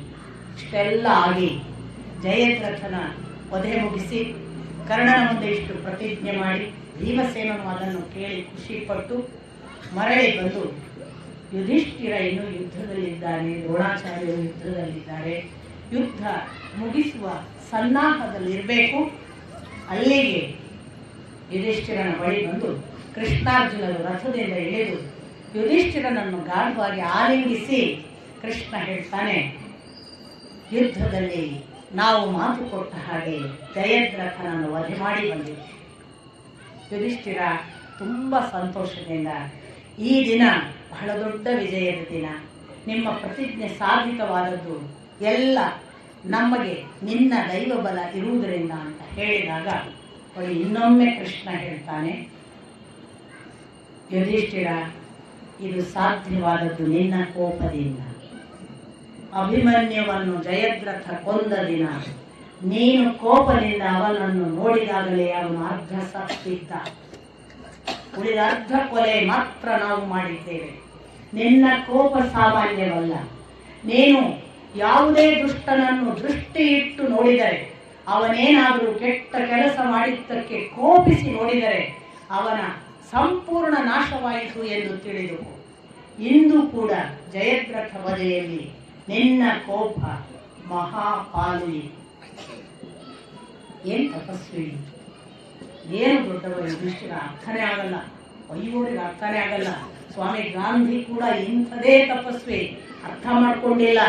ಈಗ ಅನ್ಕೂಡ್ಲೆ ಗಾಂಧಿ ಅಂದ್ರೆ ಬಫೂನು, ನಗೆಪಾಟಲು ಮಾಡಿದ ವ್ಯಕ್ತಿಯಾಗಿ ಜೋಕರ್ ತರ ನೋಡ್ಬಿಟ್ಟಿದ್ದೀರಿ, ಅದೇ ಕಾಣಿಸ್ತದೆ. ಎಂಥ ಮಹಾನುಭಾವರಿದ್ದಾರೆ, ಆದರೆ ಅದನ್ನ ಅರ್ಥ ಮಾಡಿಕೊಳ್ಳಲಾಗದ್ದಕ್ಕೆ ಈ ತರ ಏನು ಕೇಳೋದು. ಯುಧಿಷ್ಠಿರ ಒಂದಾಗಿ ಯುದ್ಧ ಮಾಡಿದಾನೇನ್ರಿ, ಯಾರನ್ನ ಕೊಂದಿದ್ದಾನೇನ್ರಿ ಅಲ್ವಾ ನಮ್ಮಲ್ಲಿ ಆ ವಾದಗಳು. ಗಾಂಧಿ ಒಂದಾಗಿ ಯುದ್ಧ ಮಾಡಿದಾನೇನ್ರಿ, ಸುಭಾಷ್ ಚಂದ್ರ ಕೊಂದ್ರು, ಆ ಬೋಸ್ಗಳು ಎಷ್ಟು ಕೊಂದಾಗ ನೀವೇನ್ ಮಾಡಿದ್ರಿ, ಕೂತಿದ್ರಿ. ಅಹಿಂಸೆ ಅಹಿಂಸೆ ಹೀಗೆ ಕೂತಿದ್ರೆ ಏನು ಸಿಕ್ತಿತ್ತು? ಸ್ವಾಮಿ ಸರಿಯಾಗಿ ನೋಡುವ ಕ್ರಮ ಬದಲಾಯಿಸಬೇಕು. ಇದೆಲ್ಲವೂ ಇದೆ ಯುಧಿಷ್ಠಿರನ ಕಣ್ಣ ಕೋಪದ. ಸತ್ಯ, ಅಹಿಂಸೆ, ದಯೆ, ಧರ್ಮ, ನೀತಿಗಳನ್ನ ಜೀವನದಲ್ಲಿ ಅಳವಡಿಸಿಕೊಂಡವ ಕೈ ಎತ್ತಬೇಕಾಗಿಲ್ಲ. ಕಣ್ಣ ನೋಟ ಸಾಕು, ಎದುರಿನವ ಹೆದರಿ ಹೋಗಿಯೇ ಬಿಡ್ತಾನೆ. ಸುಟ್ಟು ಭಸ್ಮ ಮಾಡುವ ಶಕ್ತಿ ಇದೆ, ಅದು ಯುಧಿಷ್ಠಿರ. ಆಯ್ತು. ಇತ್ತ ದ್ರೋಣಾಚಾರ್ಯರ ಬಳಿ ಬಹಳ ಸಿಟ್ಟಿನಿಂದ ದುರ್ಯೋಧನ ಬರ್ತಾನೆ. ಬಂದು ಹೇಳ್ತಾನೆ, ಏನು ಮಾಡಿದಿರಿ? ಸೇನಾಧಿಪತ್ಯ ವಹಿಸಿ ನಮ್ಮ ರಕ್ಷಣೆ ಮಾಡುತ್ತೇನೆ ಎಂದವರು ನೀವು ಮಾಡಿದ್ದೇನು? ನಾವು ಎಲ್ಲರ ಮುಂದೆ ಸೋತು ಹಣ್ಣಾಗುತ್ತಿದ್ದೇವೆ. ನಮ್ಮ ಭೂರಿಶ್ರವಸ ಹೋದ, ಶಲ ಹೋದ, ಜಯದ್ರಥ ಹೋದ, ಪ್ರಮುಖ ವೀರರು ಹೋದರು, 31 ಧೃತರಾಷ್ಟ್ರ ಪುತ್ರರನ್ನು ಕಳಕೊಂಡಿದ್ದೇವೆ, ಇನ್ನೇನಾಗಲಿಕ್ಕೆ ಉಳಿದಿದೆ, ನಿಮ್ಮಿಂದ ಆಗಲಿಕ್ಕಿದೆ ಏನು? ನನ್ನ ಜೊತೆಗೆ ಬಂದ ರಾಜರು ಇನ್ನು ಯುದ್ಧ ಬೇಡ ಅನ್ನುವ ಮನಸ್ಥಿತಿಗೆ ಇಳಿದಿದ್ದಾರೆ. ಅವರಿಗೆ ಧೈರ್ಯ ಹೋಗಿದೆ. ಅವರು ಹೋದ ಆ ದಿಕ್ಕನ್ನು ಅನುಸರಿಸಿ ನಾನು ಹೋಗುತ್ತೇನೆ. ಅವರು ನನಗಾಗಿ ದುಡಿದ ಫಲ, ನನಗಾಗಿ ಅವರು ತಮ್ಮನ್ನು ಅರ್ಪಿಸಿಕೊಂಡ ಪ್ರೀತಿ, ನನ್ನ ಜೊತೆಗೆ ಇರುತ್ತೇನೆ ಎಂದು ಬಂದ ಮಿತ್ರರ ಋಣ ಸಂದಾಯಕ್ಕಾಗಿ ನಾನು ಕೂಡ ಗಂಗೆಯೋ ಯಮುನೆಯನ್ನು ತರ್ಪಣ ಕೊಟ್ಟು ನಾನು ಅವನತಿಯ ದಾರಿಯನ್ನು ಹಿಡಿಯುತ್ತೇನೆ, ನಾನು ಸಾಯುತ್ತೇನೆ, ಅನುಮತಿ ಕೊಡಿ ಅಂತ ಕೇಳ್ತಾರೆ ದ್ರೋಣಾಚಾರ್ಯರು. ಕೂಡಲೇ ದ್ರೋಣಾಚಾರ್ಯರು ಪುನಃ ಹೇಳ್ತಾರೆ, ನಿನ್ನ ಇಷ್ಟು ಜನ ಉಳಿದ ರಾಜರುಗಳನ್ನು ಸೇರಿಸಿಕೊಂಡು ಯುದ್ಧ ಮಾಡಲೇಬೇಕು ದುರ್ಯೋಧನ. ಈಗ ಮಾಡಿದ್ದು ಯುದ್ಧವಲ್ಲ, ನಾವು ಸೋಲುವುದಕ್ಕೆ ಕಾರಣ ನಾನು ಎಂಬಂತೆ ನೀನು ಮಾತನಾಡುತ್ತಿದ್ದಿ. ಎಂದಿಗೂ ಕೂಡ ನಿನಗೆ ದೈವ ಬಲದ ಅರ್ಥವಾಗಿಲ್ಲ. ಇದು ದೈವ ಬಲ. ಪಾಂಡವರ ಜೊತೆಗೆ ಕೃಷ್ಣನಿರುವವರೆಗೆ ಗೆಲುವು ಸಾಧ್ಯವಿಲ್ಲ ಎನ್ನುವುದನ್ನು ಹೇಳಿ ಹೇಳಿ ಭೀಷ್ಮಾಚಾರ್ಯರು ಸತ್ತರು, ಹತರಾದರು. ಅವರ ನಂತರ ನಾನು ವಿದುರ ಎಷ್ಟೋ ಬಾರಿ ಹೇಳಿದ್ದಿದೆ, ಆದರೂ ನಿನಗದು ತಿಳಿಯುತ್ತಿಲ್ಲ. ಈ ಸೋಲು ಅವಮಾನಗಳಿಗೆಲ್ಲ ನೀನು ಮಾಡಿದ ಪಾಪ ಮತ್ತು ಅಲ್ಲಿರುವ ದೈವ ಬಲ ಎರಡೇ ಕಾರಣ. ಈಗಲೂ ನಿನಗೆ ನನ್ನ ಮೇಲೆ ನಾನು ಯುದ್ಧ ಮಾಡುವುದಿಲ್ಲ ಎಂಬ ಭಾವವಿದೆ. ತುಂಬಾ ಜನರನ್ನು ಕೊಂದಿದ್ದಾರೆ ಈ 14 ದಿನದ ಯುದ್ಧದಲ್ಲಿ. ಬಹಳ ಜನರನ್ನು ದ್ರೋಣಾಚಾರ್ಯರು ಕೊಂದಿದ್ದಾರೆ. 5 ಜನ ಪಾಂಚಾಲ ರಾಜಕುಮಾರರನ್ನು ಕೊಲ್ತಾರೆ. ಕ್ಷತ್ರಧರ್ಮ ಅಂತ ಇನ್ನೊಬ್ಬ ಕ್ಷೇಮ ಅವನನ್ನು ಕೊಲ್ತಾರೆ. ಹೀಗೆ ಸುಮಾರು ಜನರನ್ನು ಕೊಂದಿದ್ದಾರೆ. ಇವರು ಕೊಂದ ಲೆಕ್ಕ ಇಲ್ಲ ಅನ್ನೋಷ್ಟು ಕೊಂದಿದ್ದಾರೆ, ಆದ್ರೆ ಇವನು ಏನು ಮಾಡಿಲ್ಲ ಅಂತ. ಆಗ ದ್ರೋಣಾಚಾರ್ಯರು ಹೇಳ್ತಾರೆ, ನಾನು ಯುದ್ಧವೇ ಮಾಡುವುದಿಲ್ಲ ಎನ್ನುವ ನಿನ್ನದೊಂದು ಆರೋಪವಿದೆಯಲ್ಲ, ಇರಲಿ. ಇಂದು ರಾತ್ರಿಯೂ ನಾನು ಕವಚ ಬಿಚ್ಚುವುದಿಲ್ಲ. ರಾತ್ರಿ ಬೆಳಗಿನ ತನಕವೂ ನಾನು ಪಾಂಚಾಲ ಯೋಧರನ್ನು ಸಂಹರಿಸುತ್ತೇನೆ. ರಾತ್ರಿ ಬೆಳಗಿನ ತನಕ ಪಾಂಚಾಲ ಸಂಜೆಯರಿಗೆ ನನ್ನ ಜೊತೆಗೆ ಯುದ್ಧ ಮಾಡುವುದಕ್ಕೆ ಕರೆಯುತ್ತೇನೆ. ಅಶ್ವತ್ಥಾಮನಿಗೆ ನನ್ನ ಆದೇಶ ಎಂದು ಹೇಳು, ಅವನಿಗೆ ನನ್ನ ಜೊತೆಗೆ ಬರಲಿಕ್ಕೆ ಕರೆ ಅಂತ. ರಾತ್ರಿ ಬೆಳಗಿನ ತನಕ ಯುದ್ಧ ಮಾಡುವುದು ಅಂತ ಮತ್ತೆ 14ನೇ ದಿನದ ಯುದ್ಧ ರಾತ್ರಿ ಬೆಳಗಿನ ತನಕ ನಡೆದಿದೆ ಅನ್ನುವ ಒಂದು ಪಾಠವೂ ಇದೆ. ಅದನ್ನು ಮಾಡ್ತೇನೆ ಅಂತ ಶಪಥ ಮಾಡಿ, ನನ್ನ ಯುದ್ಧದ ಬಗ್ಗೆ ನಿಷ್ಠೆ ಇರಲಿ, ನನ್ನ ಪ್ರಾಮಾಣಿಕತೆಯ ಬಗ್ಗೆ ಪ್ರಶ್ನೆ ಬೇಡ, ನಾನು ಮಾಡಿದ ಯುದ್ಧದಲ್ಲಿ ಯಾವ ವೀರರು ನನ್ನ ಕೈಗೆ ಸಿಕ್ಕವರನ್ನು ನಾನು ಬಿಟ್ಟಿಲ್ಲ, ಪಾಂಡವರು ಮಾತ್ರ ದೈವ ಬಲದಿಂದ ಪಾರಾಗುತ್ತಿದ್ದಾರೆ, ಇದನ್ನು ಸಾಧ್ಯವಾದರೆ ಅರ್ಥ ಮಾಡಿಕೊಂತಾನೆ. ದುರ್ಯೋಧನ ಮತ್ತೆ ಹೋಗ್ತಾನೆ, ಕರ್ಣನ ಹತ್ರ ಬೈತಾನೆ. ಈ ದ್ರೋಣರನ್ನು ಇಟ್ಕೊಂಡಾಗುವುದಿಲ್ಲ, ದ್ರೋಣರಿಷ್ಟೇ ನಮ್ಮನ್ನು ರಕ್ಷಿಸುವುದಿಲ್ಲ. ಪ್ರಥಮ ಬಾರಿಗೆ ಕರ್ಣ ಹೇಳ್ತಾನೆ, ದುರ್ಯೋಧನ ದ್ರೋಣಾಚಾರ್ಯರನ್ನು ಶಂಕಿಸಬೇಕು, ಅವರ ಶಕ್ತಿ ಅಸಾದೃಶ ಅನ್ಯಾದೃಶ. ಅವರು ಹಾಗೆ ಹೋರಾಟ ಮಾಡುವಾಗ ಅವರಿಗೆ 86 16ರ ಹುಡುಗನಂತೆ ಹೋರಾಡುತ್ತಾರೆ. ಅವರ ಹೋರಾಟಕ್ಕೆ ಅವರ ವಯಸ್ಸಿನ ಶಕ್ತಿ ಹೊಂದಿದ ಅವಸ್ಥೆಯೂ ಇಲ್ಲ. ಅವರ ಆ ಯುದ್ಧಕ್ಕಿಂತ ಅದರ ಕಾರಣವಾಗಿ ನಾವು ಸೋತಿದ್ದೇವೆ ಅನ್ನೋದಕ್ಕಿಂತ ಈಗ ನನಗೂ ನಿಶ್ಚಿತವಾಗಿದೆ, ಇದು ದೈವ ಬಲದ ಪರಭಾವ. ಪ್ರತಿ ಒಂದು ಕಡೆ ಅವರಿಗೆ ದೈವ ಬಲವಿದೆ. ಇಲ್ಲದಿದ್ದರೆ ಕರ್ಣನೇ ಕೇಳ್ತಾನೆ, ದ್ರೋಣರು ಹೋಗಲಿ, ನಾವು 6 ಜನ ಇದ್ದೇವಲ್ಲ, ನಮಗೆ ಯಾಕೆ ಗೆಲ್ಲುವುದಕ್ಕೆ ಸಾಧ್ಯವಾಗಲಿ? ನಾವು 6 ಜನ ಅಷ್ಟು ಮಂದಿ ಸೇರಿ ಅರ್ಜುನನನ್ನು ಸೋಲಿಸಲಿಲ್ಲ ಯಾಕೆ? ಒಬ್ಬ ದ್ರೋಣನನ್ನು ಹಂಗಿಸುವುದಕ್ಕಿಂತ ನಮ್ಮ ಬಲವನ್ನು ಮೀರಿದ ಯಾವುದೋ ಒಂದು ಕೆಲಸ ಮಾಡುತ್ತಿದೆ ಎಂದು ನನಗನ್ನಿಸುತ್ತದೆ. ಈ ದೈವ ಬಲವನ್ನು ನೀನು ನೆನಪು ಮಾಡಿಕೊ ಅಂತ ಕರ್ಣ ಎಚ್ಚರಿಸ್ತಾನೆ. 2 ಬಾರಿ ಕರ್ಣ ಒಂದು ಕಡೆ ಭೀಮನನ್ನು ಕೊಲ್ಲದೆ ಬಿಡ್ತಾನೆ ಅಂತ ಒಂದು ಉಲ್ಲೇಖ ಇದೆ. ರಥವಿಹೀನನಾಗಿ ಭೀಮ ನೆಲದಲ್ಲಿ ನಿಂತಾಗ ಕೊಲ್ಲಬಹುದಿತ್ತಂತೆ ಕರ್ಣನಿಗೆ. ಯಾಕೆ ಕೊಲ್ಲದೆ ಬಿಡ್ತಾನೆ? ತಾಯಿ ಮಾತು ಕೊಟ್ಟಿದ್ದಾನೆ, ಅರ್ಜುನನನ್ನು ಬಿಟ್ಟು ಉಳಿದವರನ್ನು 4 ಜನರನ್ನು ನಾನು ವಧೆ ಮಾಡಲ್ಲ. ಆ ಮಾತಿಗಾಗಿ ಬಿಟ್ಟಾನೆ. ಕರ್ಣ ಯಾಕೆ ಸೋತ? ಕರ್ಣ ಪ್ರತಿ ವೀರರ ಮುಂದೆ ಸೋಲ್ತಾ ಬಂದದ್ದು ಯಾಕೆ ಅಂತ ಧೃತರಾಷ್ಟ್ರ ಕೇಳ್ತಾರೆ. ಇದೆಲ್ಲೂ ರಿವೀಲ್ ಆಗಲ್ಲ, ಯಾರಿಗೂ ಗೊತ್ತಿಲ್ಲ, ಮುಂದೆ ಮಾತು ಕೊಡ್ತಾರೆ. ಈ ಕಾರಣಕ್ಕಾಗಿ ಕೆಲವು ಕಡೆ ಕರ್ಣ ತಾನು ಹೊಡೆಯಲಿಕ್ಕೆ ಸಾಧ್ಯ ಇದ್ದ ಸಂದರ್ಭದಲ್ಲಿ ಹೊಡೆಯದೆ ಬಿಟ್ಟಿದ್ದಾನೆ ಅಂತ ಗೊತ್ತಾಗುತ್ತೆ. ಒಂದು ಸಂದರ್ಭದಲ್ಲಿ ಪಾಂಡವರ ಇನ್ನೊಬ್ಬನನ್ನು, ಈ ಕರ್ಣನನ್ನು ತಾನು ಹೊಡೆಯದೆ ಬದುಕಿಸಿದ್ದು ಉಂಟು ಅಂತ ಉಲ್ಲೇಖ ಆಗುತ್ತೆ. ಇಂಥ ಎಲ್ಲ ಘಟನೆಗಳ ಜೊತೆಗೆ ಜಯದ್ರಥ ವಧೆ ಮುಗಿತದೆ. 14ನೆಯ ದಿನದ ಯುದ್ಧ ಸಮಾಪ್ತಿ ಆಗ್ತದೆ. ಆದರೆ 14ನೆಯ ದಿನದ ಯುದ್ಧ ಸಮಾಪ್ತಿ ಆಗಲಿಲ್ಲ. ಅದು ಮುಂದುವರಿಯಿತು ಅಂತ ಒಂದು ಪಾಠ. ಅವರು ಮತ್ತೆ ಕೌರವರು ಪಾಂಡವರು ಹೋರಾಡುವ ಹಾಗೆ ಈ ಕಡೆಯಿಂದ ದ್ರೋಣಾಚಾರ್ಯರು ಪಾಂಚಾಲರು ಮತ್ತು ಕರುಷ ಕೇಕಯ್ಯರ ಜೊತೆಗೆ ಮುಖಾಮುಖಿ ಆದರು ಅಂತ ಒಂದು ಪಾಠವಿದೆ. ಒಟ್ಟಿನಲ್ಲಿ 14ನೆಯ ದಿನದ ಯುದ್ಧ ಮುಗಿದಿದೆ. ನಾಳೆ 15 ಒಂದು ದಿನದಲ್ಲಿ ದ್ರೋಣಾಚಾರ್ಯರ ಪರ್ವ ಮುಗಿಯುತ್ತದೆ. ಆ ಯುದ್ಧವನ್ನು ಹಳೆಯ ದಿನ ನೋಡೋಣ. ನಮಸ್ಕಾರ.